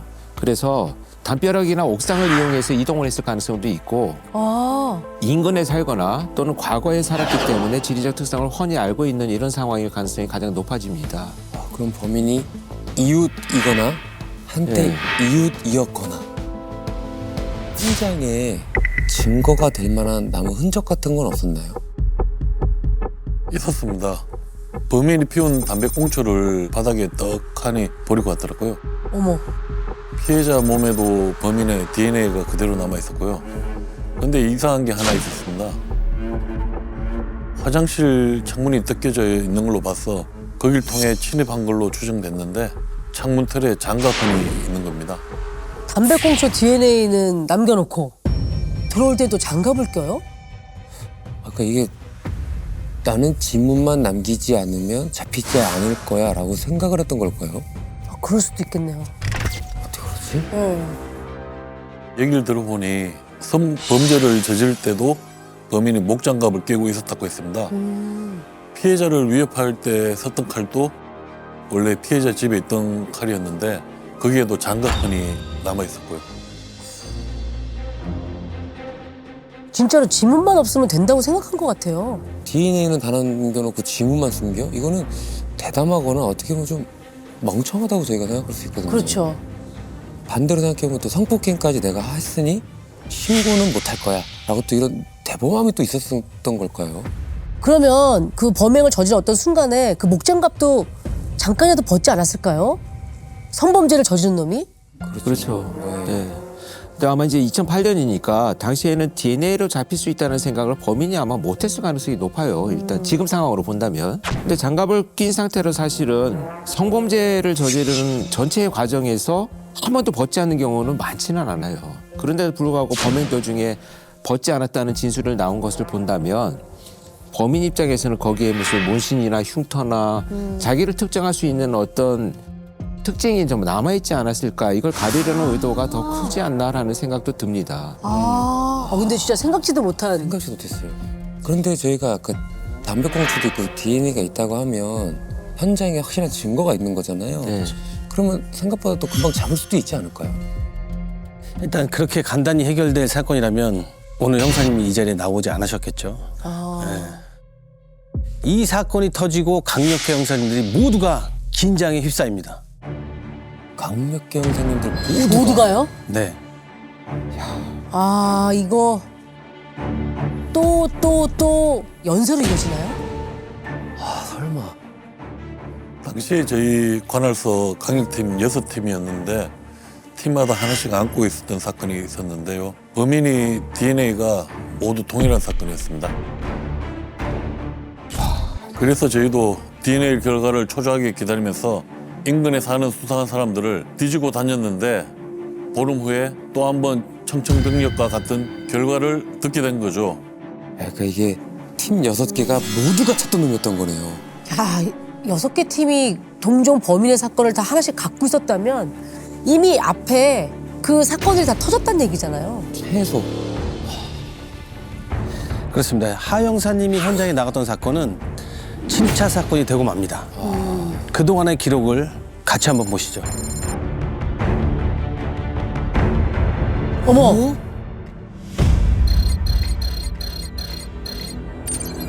2003년부터. 야, 2003년도부터 시작된 거네요? 2003년 12월 28일 2007년도에는 4, 5, 6, 7월을 하는데 어떤 날에는 보름 안에도 사건을 또 저지르고요. 그러네요. 와, 2007년도에 폭주를 했네. 그러니까 보니까 이게 지금 4년 4개월 동안 이렇게 범행이 계속된 거예요. 그렇죠? 저게 동일범의 소용이라는 건 언제 알게 되신 거예요? 2007년 7월 5차 때 알게 됐습니다. 그때는 DNA 감식 결과가 보름 정도 걸렸거든요. 2차 사건 터지고 결과 나올 때쯤 3차 사건이 터졌는데 이게 5차까지 오다 보니 동일 범이지 않을까 국가수의 동일 유전자를 확인했더니 2003년도 사건까지 드러나게 된 그런 상황이었습니다. 동일 유전자라는 거는 좀 뒤늦게 밝혀진 거네요. 그러면 이제 7건 중에 DNA 말고 다른 것들은 또 안 나왔던 건가요? 범인이 목장갑을 끼고 있어서 지문도 없었고 대부분 골목 안쪽에 위치한 주택에서 사건이 발생했는데 CCTV를 다 피해갔더라고요. 주로 새벽 시간대에 사건이 발생해서 목격자도 없었고요. 새벽 시간에. 그러니까 아까 보니까 다 새벽이더라고요.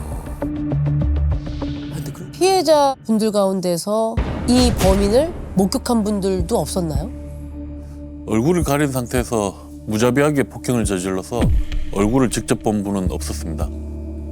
범인을 얼핏 본 분들도 일부 있었는데 공통적으로 하는 말이 20대 초중반, 키가 170 중반, 말라 보이는 체격에 모자를 쓰고 있었다고 했습니다. 모자 쓴 20대 초중반 이건 너무 광범위하지 않습니까? 그렇죠. 네. 그렇죠. 게다가 폭행으로 피해자들 무력화시킨 다음에 흉기로 협박을 했는데 피해자의 집에서 있던 칼이나 가위 같은 걸 썼더라고요. 범인이 준비한 건 오로지 목장갑밖에 없었는데 패턴을 보니까 동종수법 전과자일 가능성이 있을 것 같더라고요.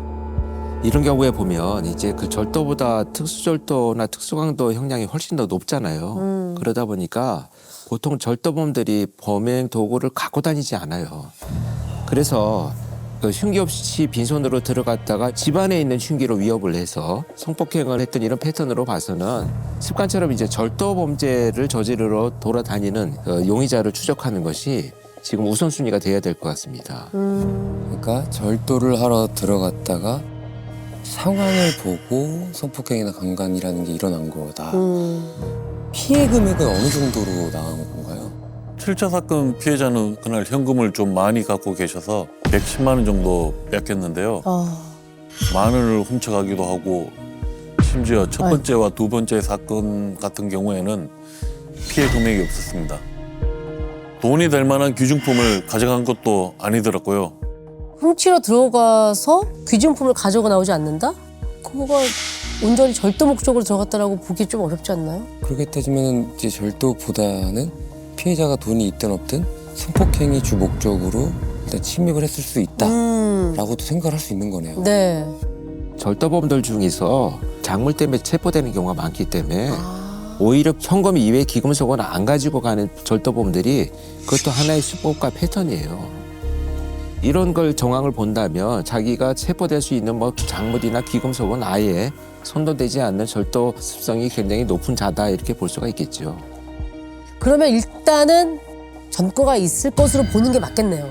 근데 이제 강도의 강간 전과자가 얼마나 될까요? 강북부 일대에 강도 강간을 저지른 범죄자 중 DNA가 남아있는 전과자만 무려 800명이 넘습니다. 800명. 그렇게 많아요? 네. 정확히 846명이었고요. 저희가 1차 DNA 채취해서 국과수에 맡긴 것만 총 1,008건이었습니다. 야, 엄청나게 많죠. 너무 많네요. 엄청 많네요, 진짜. 네. 사건이 일어난 장소와 범행 시간에 인근에서 중복으로 전화한 사람, 유선 방송을 설치하거나 배달 일을 하는 사람까지 용의선상에 올려서 싹 다 확인한 거죠. 유선방송 설치업자, 배달업 종사자 이런 분들은 왜 용의선상에 올리신 거예요? 범인이 피해자한테 흉기를 들이대면서 위협할 때 피해자들에 대해 알고 있었다고 하더라고요. 마치 사전에 정보를 파악하지 않으면 모를 이야기들을 하는데 예를 들면 너 김영희지, 직업은 간호사고 이런 식으로요. 범행 대상을 조금 물색하고 조사하고 막 이렇게 다닌 건가요? 그러니까 어떻게 알고 있을까요, 그거를? 네. 아 진짜로 범인이 나에 대해서 그렇게까지 알고 있다고 하면 신고하는 것조차도 약간 두려울 수도 있을 것 같아요. 보복을 생각할 수도 있고. 그렇죠. 네. 아, 근데 이게 아까 말한 1,008명, 한 1,000여 명 중에 범인이 꼭 있어야 될 것 같거든요, 지금. 네. 없었습니다. 일일이 찾아가서 DNA 다시 받아서 국과수에 맡기고 결과를 기다리고 이걸 6개월 동안 했는데 일치한 사람이 하나도 없더라고요.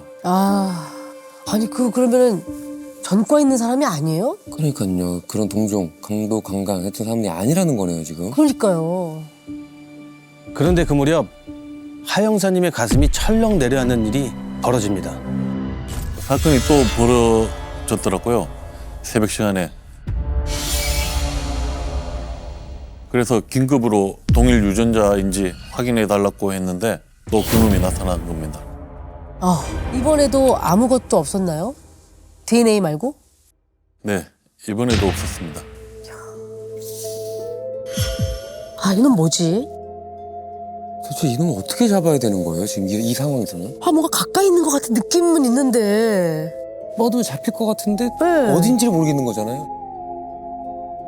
그때 정말 이놈을 어떻게 잡아야 하나 고민을 정말 많이 했는데요. 저랑 같이 수사했던 선배가 일단 강간 빼고 절도만으로 걸린 놈들을 찾아보자. 그리고 어쩌면 범행을 저지르기 전에 한 번은 잡히지 않았겠냐 하면서 절도범들 중 주거 침입 전과만 있는 놈들을 추려보자고 하시는 겁니다. 그렇죠. 일단 절도를 상습적으로 한 것으로 추정이 되니까 절도범들 중에서만 추려내는 것이 지금 가장 합리적이에요. 네. 어쩌면 상습절도를 하다가 강간은 2003년도 처음 저질렀을 수도 있거든요. 그래서 강도 강간을 모두 다 저지른 전과자 중에서는 DNA가 나오지 않았을 가능성이 되게 높지요. 그러니까 2003년 첫 사건 이전에는 강간은 저지르지 않은 놈일 수 있다라는 거죠. 와, 그러면 어떻게 보면 이제 와서 거의 처음부터 다시 시작을 하시는 거네요. 아, 근데 이것도 엄청 많았을 것 같거든요, 지금. 절도는 더 많았을 것 같은데요. 전국으로 확대해서 20대 초반으로 연령을 잡아보니까 7,000명 정도 되더라고요. 아이고. 그중에 관할 지역에 연고가 있는 사람들을 추려내고 절도를 하던 중에 폭행까지 저지른 주거 침입 전과자의 인상착의를 일일이 확인했습니다. 키가 170 중반 정도의 마른 체형일 것이다. 라는 단서 하나. 그렇게 줄여가다 보니까 29명으로 확 좁혀지더라고요. 29명? 근데 선배가 사진을 한참 보다가 한 사람을 딱 짚는 겁니다. 옛날에 자기가 총을 쏴서 잡았다고 하면서요. 어떤 상황이었길래 총을 쐈을까요? 7년 전, 그러니까 2002년에 선배가 파출소에 근무할 때였습니다. 주거 침입 신고가 들어와서 출동을 하다가 도망가는 범인을 발견한 겁니다. 추적 중에 경찰을 폭행하기도 하고 반항이 엄청 심했다고 하더라고요. 그래서 경보 사격하고 결국 다리에 총을 쏴서 잡았는데 그때 이 용의자가 전과 7범이었다고 하더라고요. 당시 20살이었는데. 절도할 때 폭행을 했다는 것 말고도 뭔가 더 있었기 때문에 그 말씀하신 선배 형사님이 그 용의자를 남다르게 받지 않았을까 싶거든요. 그렇죠. 이유가 있었나요? 그때는 절도였으니까 체포할 당시에는 범인이 목장갑을 끼고 있었는 게 특이하다고 생각을 못했는데 잡고 나서 벗겨봤더니 왼손 손가락 3개가 기형했다고 합니다. 태어날 때부터 장애가 있었다고 하더라고요.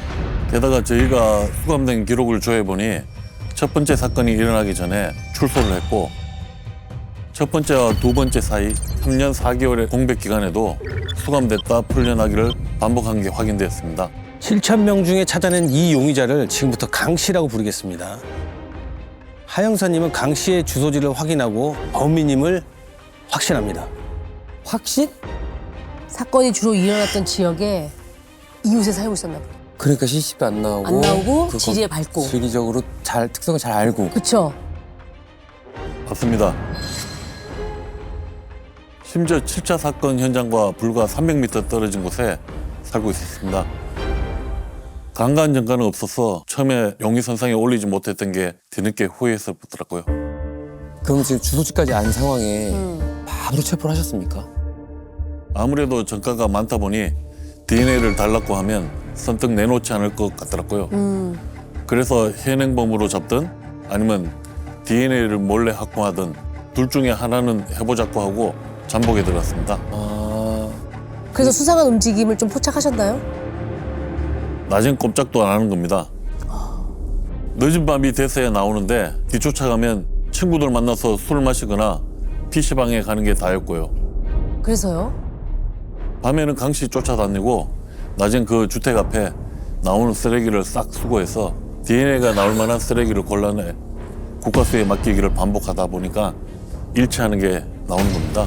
자, 그래서 하 형사님이 그때부터 동네 백수로 변신합니다. 그리고 늦은 밤 PC방으로 간 강 씨 옆에서 게임에 열을 올립니다.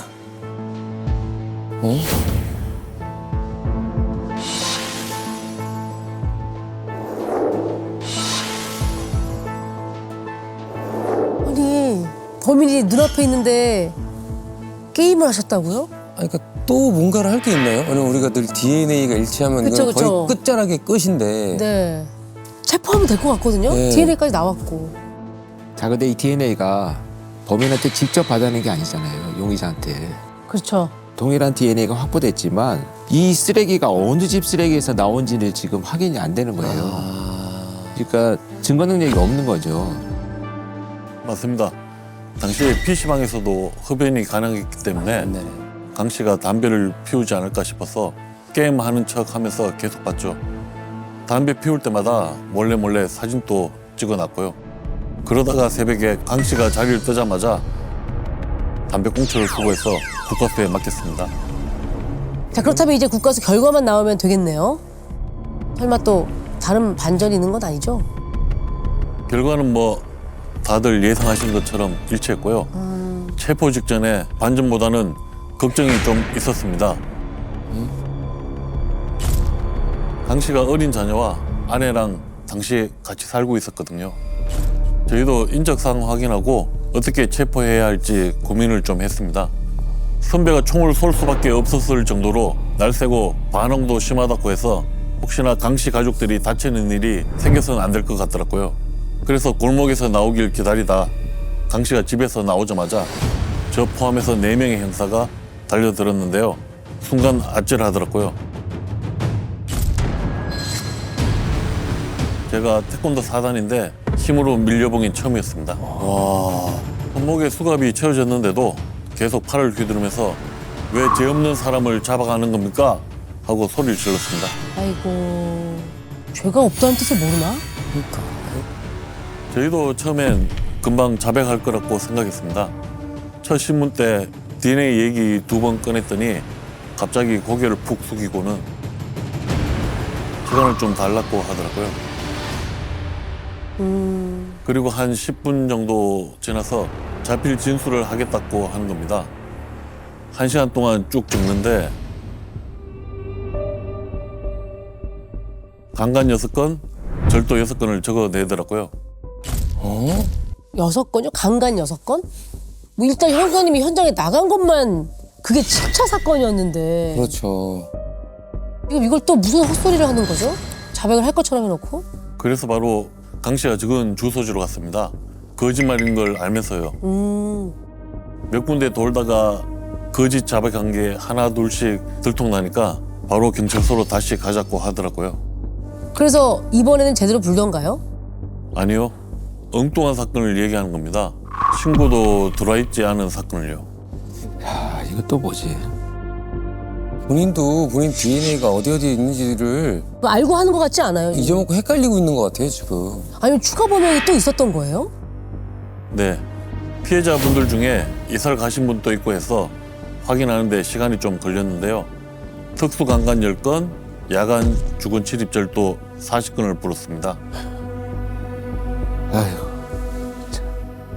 근데 정말 기가 막힌 건 저희가 들고 있던 사건 중에 하나를 끝까지 인정을 안 하는 겁니다. DNA가 있는데도요. 그래서 결국엔 특수강도강간 총 11구로 송치해버렸습니다. 정말로 그 가해자가 인근에 살아서 CCTV를 피할 수 있었던 겁니까? 저희 관내에서 태어나서 쭉 살았던 걸로 확인됐습니다. CCTV에 안 잡히렸고 건물과 건물 사이 담벼락이랑 옥상을 넘어 다녔고요. 창문 열린 집이 있으면 무조건 들어갔다고 했습니다. 아니 근데 그 피해자의 인적사항을 알고 있었잖아요. 뭐 이름도 알고 있고 때로는 뭐 직업도 알고 있고. 빈집에 들어갔다가 피해자들의 신분증이나 소지품을 보고 혼자 사는 것 같으면 그 집에 숨어서 귀가하기를 기다렸다고 했습니다. 아, 그럴 수법으로. 재판 결과는 어떻게 나왔나요?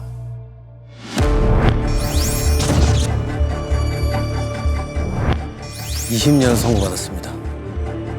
20년.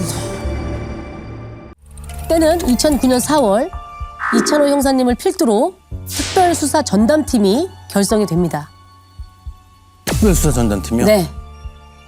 대대적인 수사가 펼쳐진 만큼 범행은 아주 잔인하고 끔찍했습니다. 자, 이건 뭐야? 이 몇 건이야 도대체? 와. 첫 사건 2003년 5월. 그쵸. 제일 처음에 났던 사건이 2003년이죠. 2003년부터 2009년까지. 청주뿐만 아니라 천안에서도 벌어진 사건이 있네요. 아니, 대체 범인이 무슨 짓을 벌이고 다닌 건데 저렇게. 연세 강동안간 사건이었습니다. 네, 2003년 5월부터 전담팀이 꾸려지기 전까지 청주와 천안에서 총 27건의 범행을 저지른 이 중 3건은 성폭행을 하려다가 미세에 그치고 두만 훔쳐간 상황이었고요. 이게 한 사람이 저지른 게 맞을까요? 그럼 첫 범행이 2003년, 그리고 두 번째가 2006년. 그 3년의 텀이 있고, 게다가 청주에서만 벌어진 사건도 아니고 천안도 일어났고요. 근데 27건. 그렇죠. 범인 한 명이 6년에 걸쳐서 범행을 저질렀음에도 잡히지 않았던 이유는요. 결정적인 증거를 아주 어이없게 남겼기 때문입니다. 응? 증거를 남겨서 안 잡혔다고?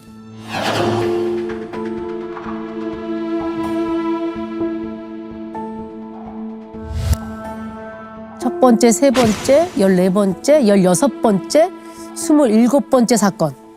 아니, 27건 중에 지금 5개만 DNA가 나온 건가요? 나머지 사건에서는 안 나오고요.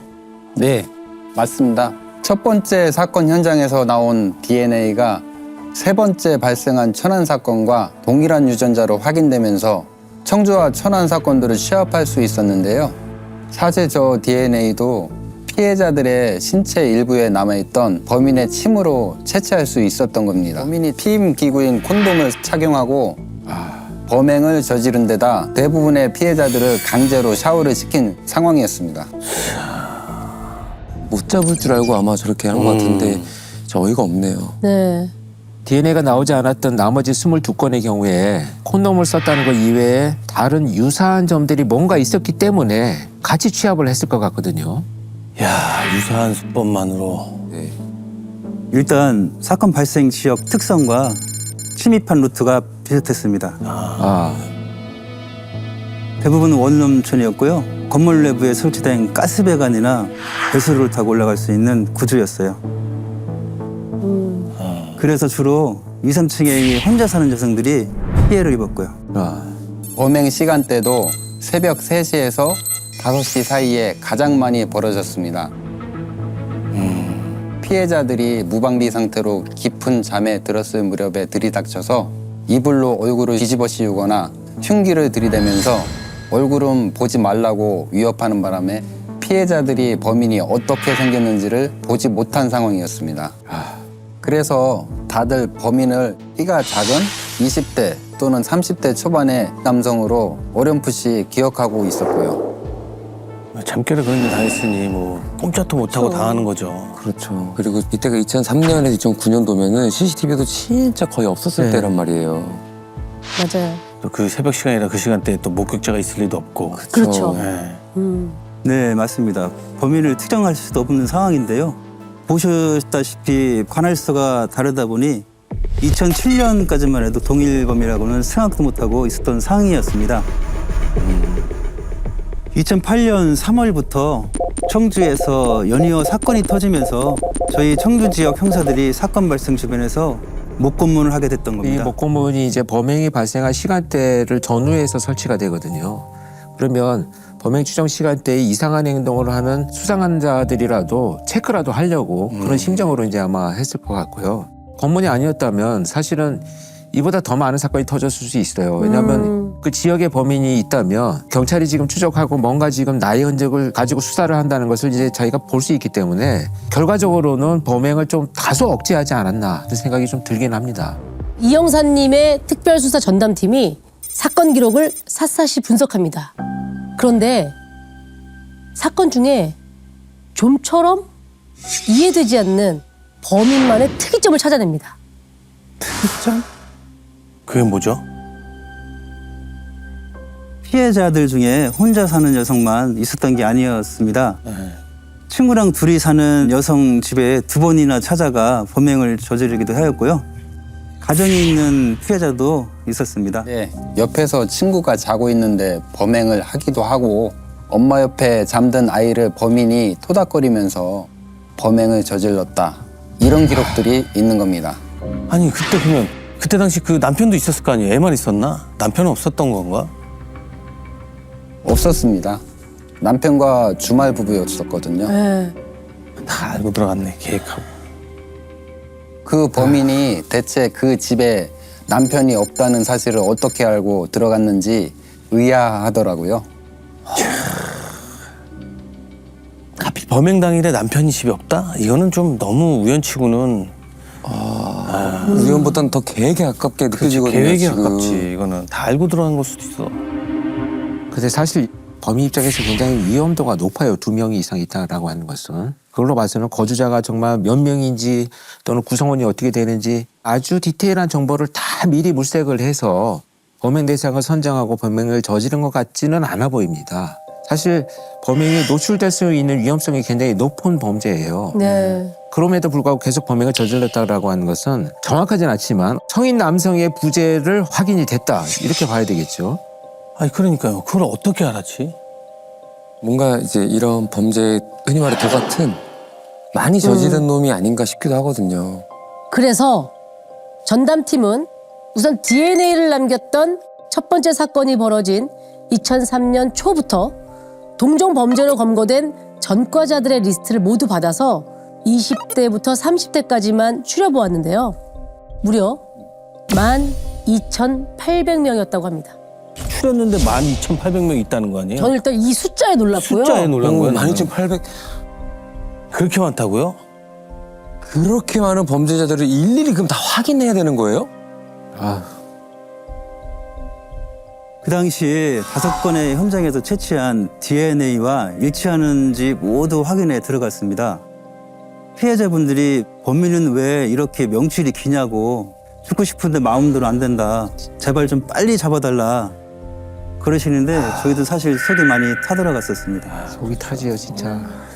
얼마나 조급하셨을까요?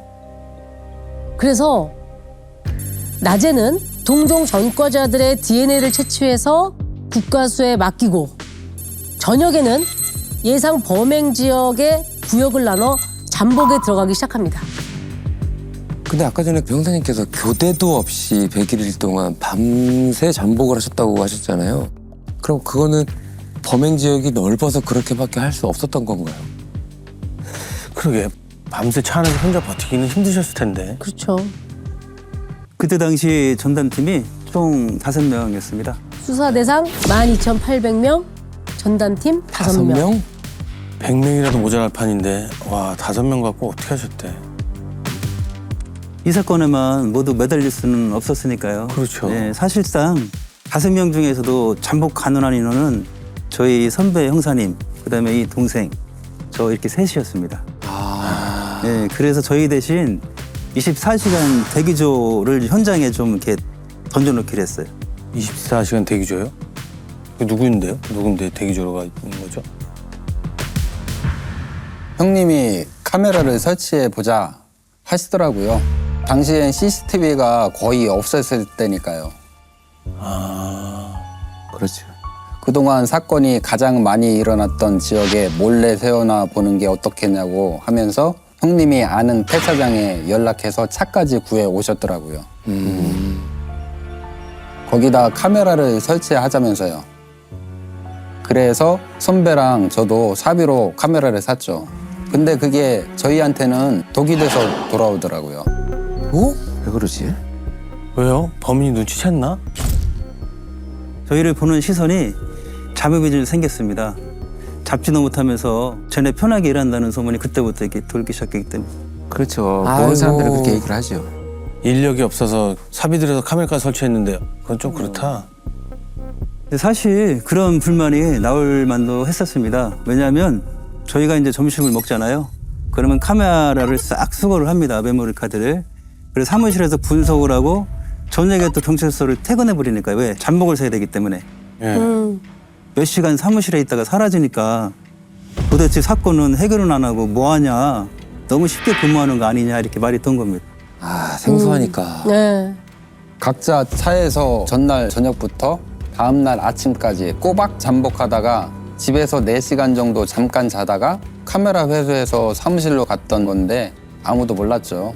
그러니까 그 후에 사건이 터져서 현장에 가보면 어쩐지 분위기가 냉랭하더라고요. 그러니까 이제 밤샘 근무하면서 이게 오해가 생긴 거잖아요, 지금. 그래서 어떻게 됐나요?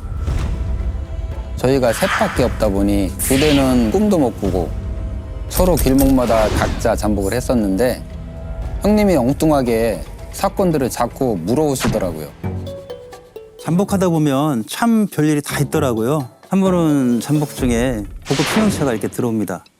한참 예정항각을 하는 거예요, 예정항각을. 네. 그렇게 하기를 몇 번이나 반복하는 거예요. 그래서 운전자는 여성이었는데 찬주는 남자인 걸로 이제 봐서 남편 몰래 바람을 피우고 있는 것 같더라고요.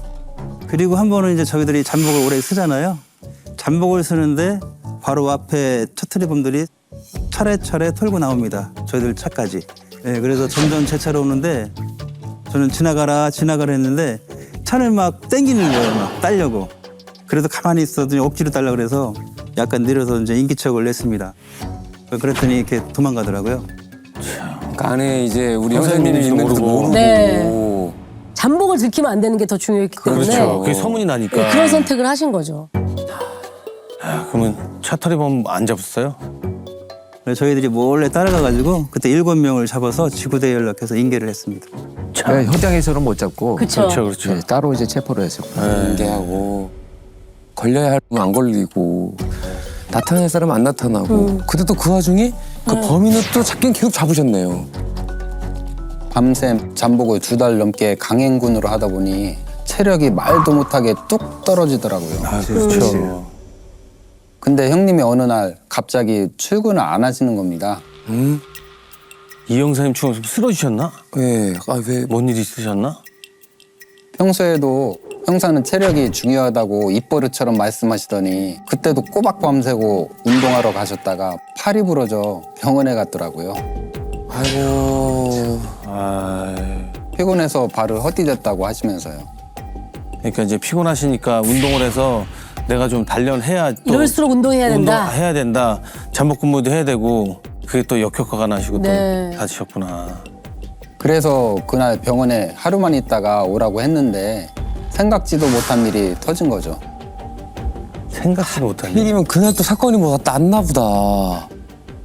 네, 제가 그때만 생각하면 가슴이 먹먹합니다. 사실 하필이면 제가 잠복을 서글했던 그 근처에서 사건이 이렇게 터졌으니까요. 새벽 4시쯤 당직팀에서 연락이 왔는데 강도 강간 사건이 벌어졌다는 연락을 받았습니다. 마찬가지로 피해자가 범인을 보지 못했는데 범인 패턴으로 봐서는 동일 범인 것 같더라고요. 제가 그때 전화를 받고 얼마나 죄책감이 들었는지 모릅니다. 그날 다치지만 않았다면 피해를 막을 수도 있을 거라는 생각이 들었기 때문에 잠시도 병원에 뭐 더 있을 수가 없더라고요. 그래서 기부스를 한 채로 바로 현장으로 달려갔습니다. 자, 그런데 우리 이 형사님의 부러진 팔이 범인을 잡는데 결정적인 계기가 됩니다. 부러진 팔 때문에요? 네. 형님이 깁스를 한 채 밤새 장복하는 걸 어쩌다 다른 팀 형사들이 본 겁니다. 그게 청주 형사들 사이에 소문이 퍼지면서 비슷한 사건이 터졌다 하면 실시간으로 저희한테 연락을 주시더라고요. 사건에 대한 의견을 얘기해 주기도 했고요. 저희 전담팀도 점점 힘을 받기 시작했습니다. 그 동료들이 이제 인정을 하기 시작한 네. 거죠. 그렇지. 예, 맞습니다. 사건이 발생했던 관할 지역 형사들한테 혼자 사는 여성 중에 새벽 시간에 절도 피해 사건이 일어난 게 있는지 알아봐 달라고 했더니 저희 전담팀이 꾸려지기 한 달 전 지금까지 수사한 걸 한 방에 뒤질 만한 사건이 하나 벌어졌었습니다. 기존 사건을 뒤집을 만한 그게 뭐죠? 2009년 3월 7일 새벽 5시 무렵 절도범이 한 원룸의 베란다를 타고 2층에 침입을 합니다. 그리고 한창 돈을 탐하고 있을 때 범인의 인기척에 잠을 깬 피해자가 범인의 어깨를 잡아 끕니다. 어깨를 잡아 끌었다? 그러면 범인의 얼굴을 본 거예요? 네, 맞습니다. 아마 범인도 이런 경우가 처음이어서 그랬는지 그 길로 바로 도주한 사건이라 당시 단순 야간 주거 침입 절도로 신고가 들어와 있었는데요. 이 피해자분이 의류 매장을 운영하는 분이었더라고요. 그래서 그 범인은 순식간에 스캔하신 겁니다. 그러니까 눈썰미가 또 워낙 있으시니까. 남다른. 그렇죠, 네. 그렇죠. 그 순간에도 범인을 딱 본 거구나. 범인이 어떻게 생겼던가요? 다른 피해자들이 얘기한 것처럼 키는 작았는데 어깨를 잡아보니 좀 단단한 게 덩치가 제법 컸었다고 했고요. 곱슬머리에 얼굴에 광대뼈가 좀 튀어나와 있었는데 범인이 40대 후반처럼 보였다고 하는 겁니다. 다르네. 40대 후반이요? 차이가. 지금까지 젊은 남자인 줄 알았는데. 그러니까 20대에서 30대 초반. 키가 작은 20대 또는 30대 초반의 남성으로 어렴풋이 기억하고 있었고요. 그렇게 피해자분들이 좀 이렇게 짐작을 했었는데 완전 다르네요.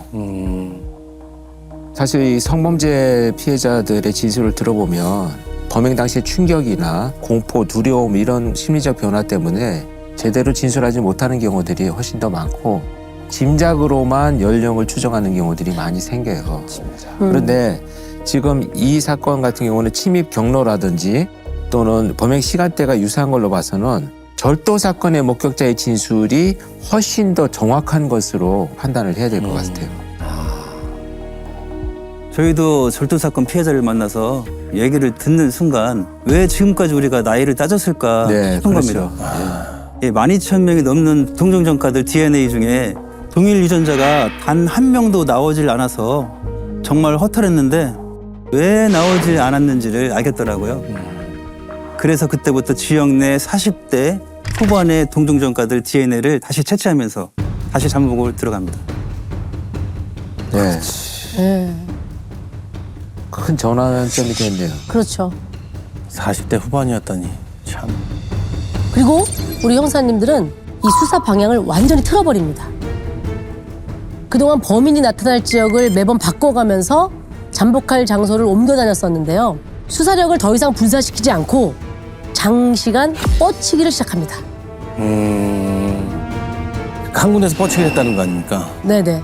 근데 이걸 어디서 뻗치기를 해요? 왜냐면은 이 범행이라는 게 어디서 할 줄 모르는데. 그렇죠. 언제, 어디서, 어떻게 나타날지 모르잖아요. 범인의 입장에서 보면 집에 들어가 보지 않는 이상 혼자 사는 여성일 거라고는 사실 파악하기 어렵잖아요. 어떻게 혼자 사는 여성이라고 확신하고 침입할 수 있었을까 많이 생각을 했습니다. 그래서 범행 지역을 다시 돌아다녀 본 거죠. 그런데 딱 밖에서 그걸 알 수 있는 방법이 내 눈에 띄는 거예요. 딱 한 가지가. 밖에서 할 수 있는 방법이요? 그걸 어떻게 할 수 있죠? 베란다에 빨래 널린 게 보이더라고요. 그러니까 빨랫감으로 그거를. 아이가 있는 집도 보면 이제 주말 부부였으니까 남편의 그 세탁물이 걸려있지 않은 경우들이 네. 있잖아요. 그런 걸 보면 어린이하고 뭐 여성이 혼자 살 수 있을 것이다 이렇게 판단을 했을 가능성이 높아요. 그런 경우에 자기가 범행을 저지를 때 제압이 쉽겠다 생각을 해서 이제 침입을 한 것 같은데 그걸 이제 형사들이 파악을 하기 시작을 한 거죠. 여기 기억에 나는 게 저희 어머니 같은 경우는 아버지가 출장을 1박 2일만 어디 가셔도 빨래도 일부러 놓으셨어요. 실제로 저희 네, 어머니가. 네. 아니 근데 그 뭐 그런 집들이 한두 군데도 아니고 어디서 뻗치기로 계속 가신 거예요? 그래서 저희들이 이제 범행이 일어났던 동네 중에 가장 범행 횟수가 적은 곳을 찾았습니다. 그리고 외벽에 가스배관이 설치된 건물은 직접 한번 올라가 보기도 해봤고요. 아무리 새벽이어도 지나가는 행인한테 눈에 띌 수 있는 곳은 피해서 건물 하나를 집중적으로 저희가 마크하기 시작합니다. 그러니까 범인이 돼서 범인이 갈 만한 곳을 콕 짚으셔서 거기서 이제 뻗치기를 하신 거구나. 그쵸. 그럼요. 근데 이제 확률적으로 이제 너무 지역이 넓으니까 이게 과연 나타날까요? 그러니까요. 건물도 네. 한두 개가 아니고. 자, 그렇게 수사를 시작한 지 100하고도 하루가 지난 2009년 7월 26일 새벽이 옵니다. 그리고 그때 이 형사님 앞에 누군가가 다가옵니다. 아, 그럼 범인인가 보다. 그러네. 새벽이면. 아닙니다. 그 건물에 사는 남자였습니다. 아, 술에 취했는지 제 차 쪽으로 와서 창문을 쾅쾅 두드리더라고요. 왜 자꾸 남의 집 앞에서 차를 세워두느냐 하면서 다른 데로 가라고 하면서 계속 그러는 겁니다. 거기가 바로 그 집도 아니었는데요. 주변이면 불편할 수도 있긴 하지만 바로 집 앞도 아닌데. 굳이. 일단 뭐 가슴이 철렁하셨겠어요. 아니면 이게 들킬 수 있는 일이잖아요. 막 거기서 추객이면은 막 시끄럽게 했을 거 아니에요. 아 근데 그 당시에 형사님 입장에서는 잠복 중이에요. 막. 그렇죠. 양해를 구해야 되겠죠. 뭐 어떻게 또 뭐 설명을 또 해야 되는데 또 이거 크게도 말 못하고 그러면 이거 어떻게 그 당시에 해결하신 거예요? 창문을 살짝 내리고 신분증을 보여줬습니다. 그래서 무조건 가라. 잠복 중이다. 그랬더니 형사면 형사지 하면서 소리를 계속 치는 거예요, 더. 그러면서 지구대에 신고를 합니다. 아, 파고한 날 계속 차를 받쳐놓은 사람이 있는데 차 좀 치워달라고. 아이고 참. 난리도 안 했었습니다, 그때. 걱정되는 게 그러니까 범인이 길 가다가 듣기라도 했으면 어떡해요 이거. 그러게요. 이런 진짜 형사님의 애타는 속을 아는지 모르는지. 그날 새벽 네. 유독 달이 찼습니다. 달이 크면 그림자가 길어지는 법이죠. 형사님이 민원을 받고 차를 빼려고 하는 순간 그림자 하나가 움직입니다. 저도 순간 저거다 싶더라고요. 이 타이밍 범인이 나와야죠. 네. 나타난 거죠. 바로 차를 세우고 근방에 잠복했던 재원이랑 형님한테 전화를 합니다. 왔다, 모이자.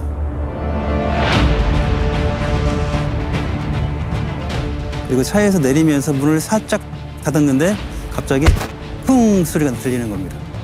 훔소리요? 아 뭔가 높은 데를 가다가 형사님들이 모이는 것 같으니까 뛰어내려 도망갔나? 아, 그치. 이 배관 타고 가니까.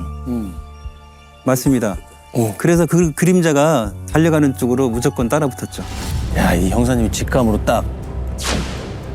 예, 여기서 이제 도망간 걸 보니까 여기서는 확실을 한 거죠. 아, 저놈이다 맞다. 싶더라고요. 담을 훌쩍훌쩍 떼었는데 보통 빠는 게 아닌 겁니다. 그렇게 이제 동나를 계속 추격하다가 두 바퀴를 돕니다. 그래서 선배가 잠복 서 있던 쪽으로 가더라고요. 그래서 앞뒤로 이제 딱 막혀버리니까 또 담을 넘으라고요. 이제.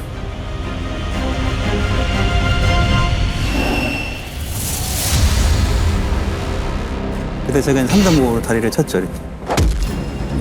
순간 제가 딱 도착했는데 형님 3단봉에 맞은 범인이 도랑으로 빠지더라고요. 네. 그 좁은 도랑에서 셋이 얽히고 설켜서 몸싸움을 하는데 선배가 갑자기 테이저건을 꺼내더니 쏘더라고요. 아니 그렇게 얽히고 설키고 하는데? 네. 그 좁은 데서요? 잘못 쏘면은 테이저건 안 되는데. 안 되는데 이거 범인이 맞았겠죠. 예. 제가 맞았습니다.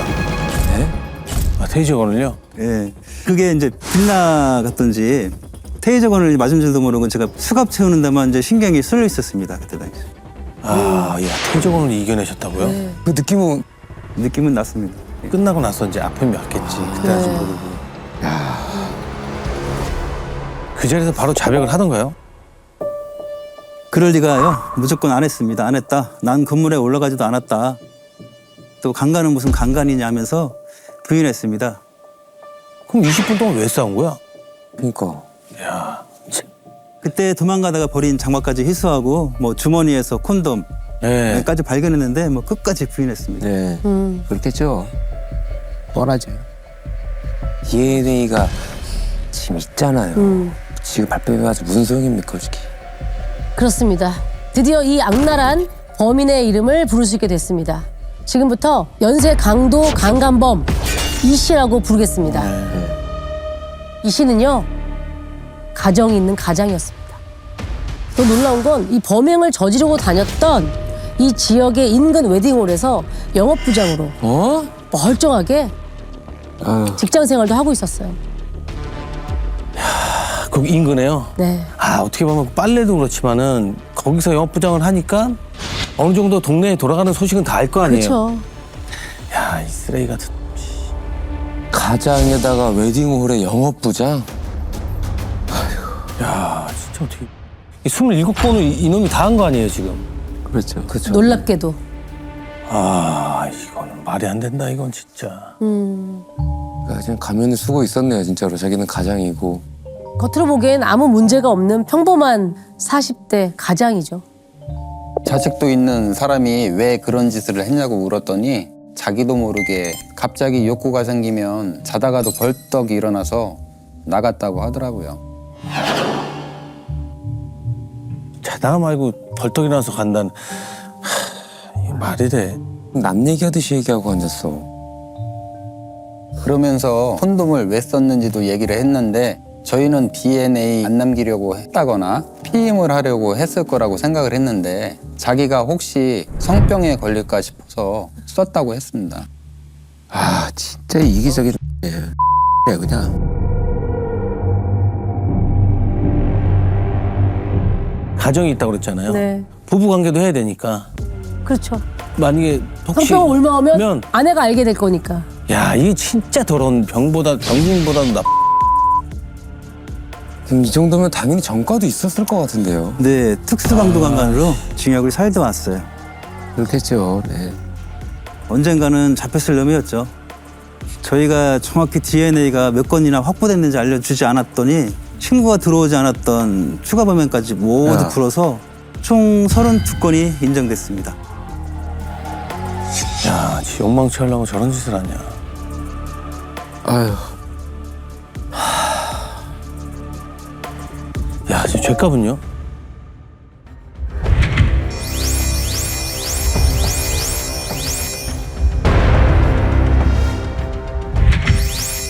무기징역을 선고받았습니다.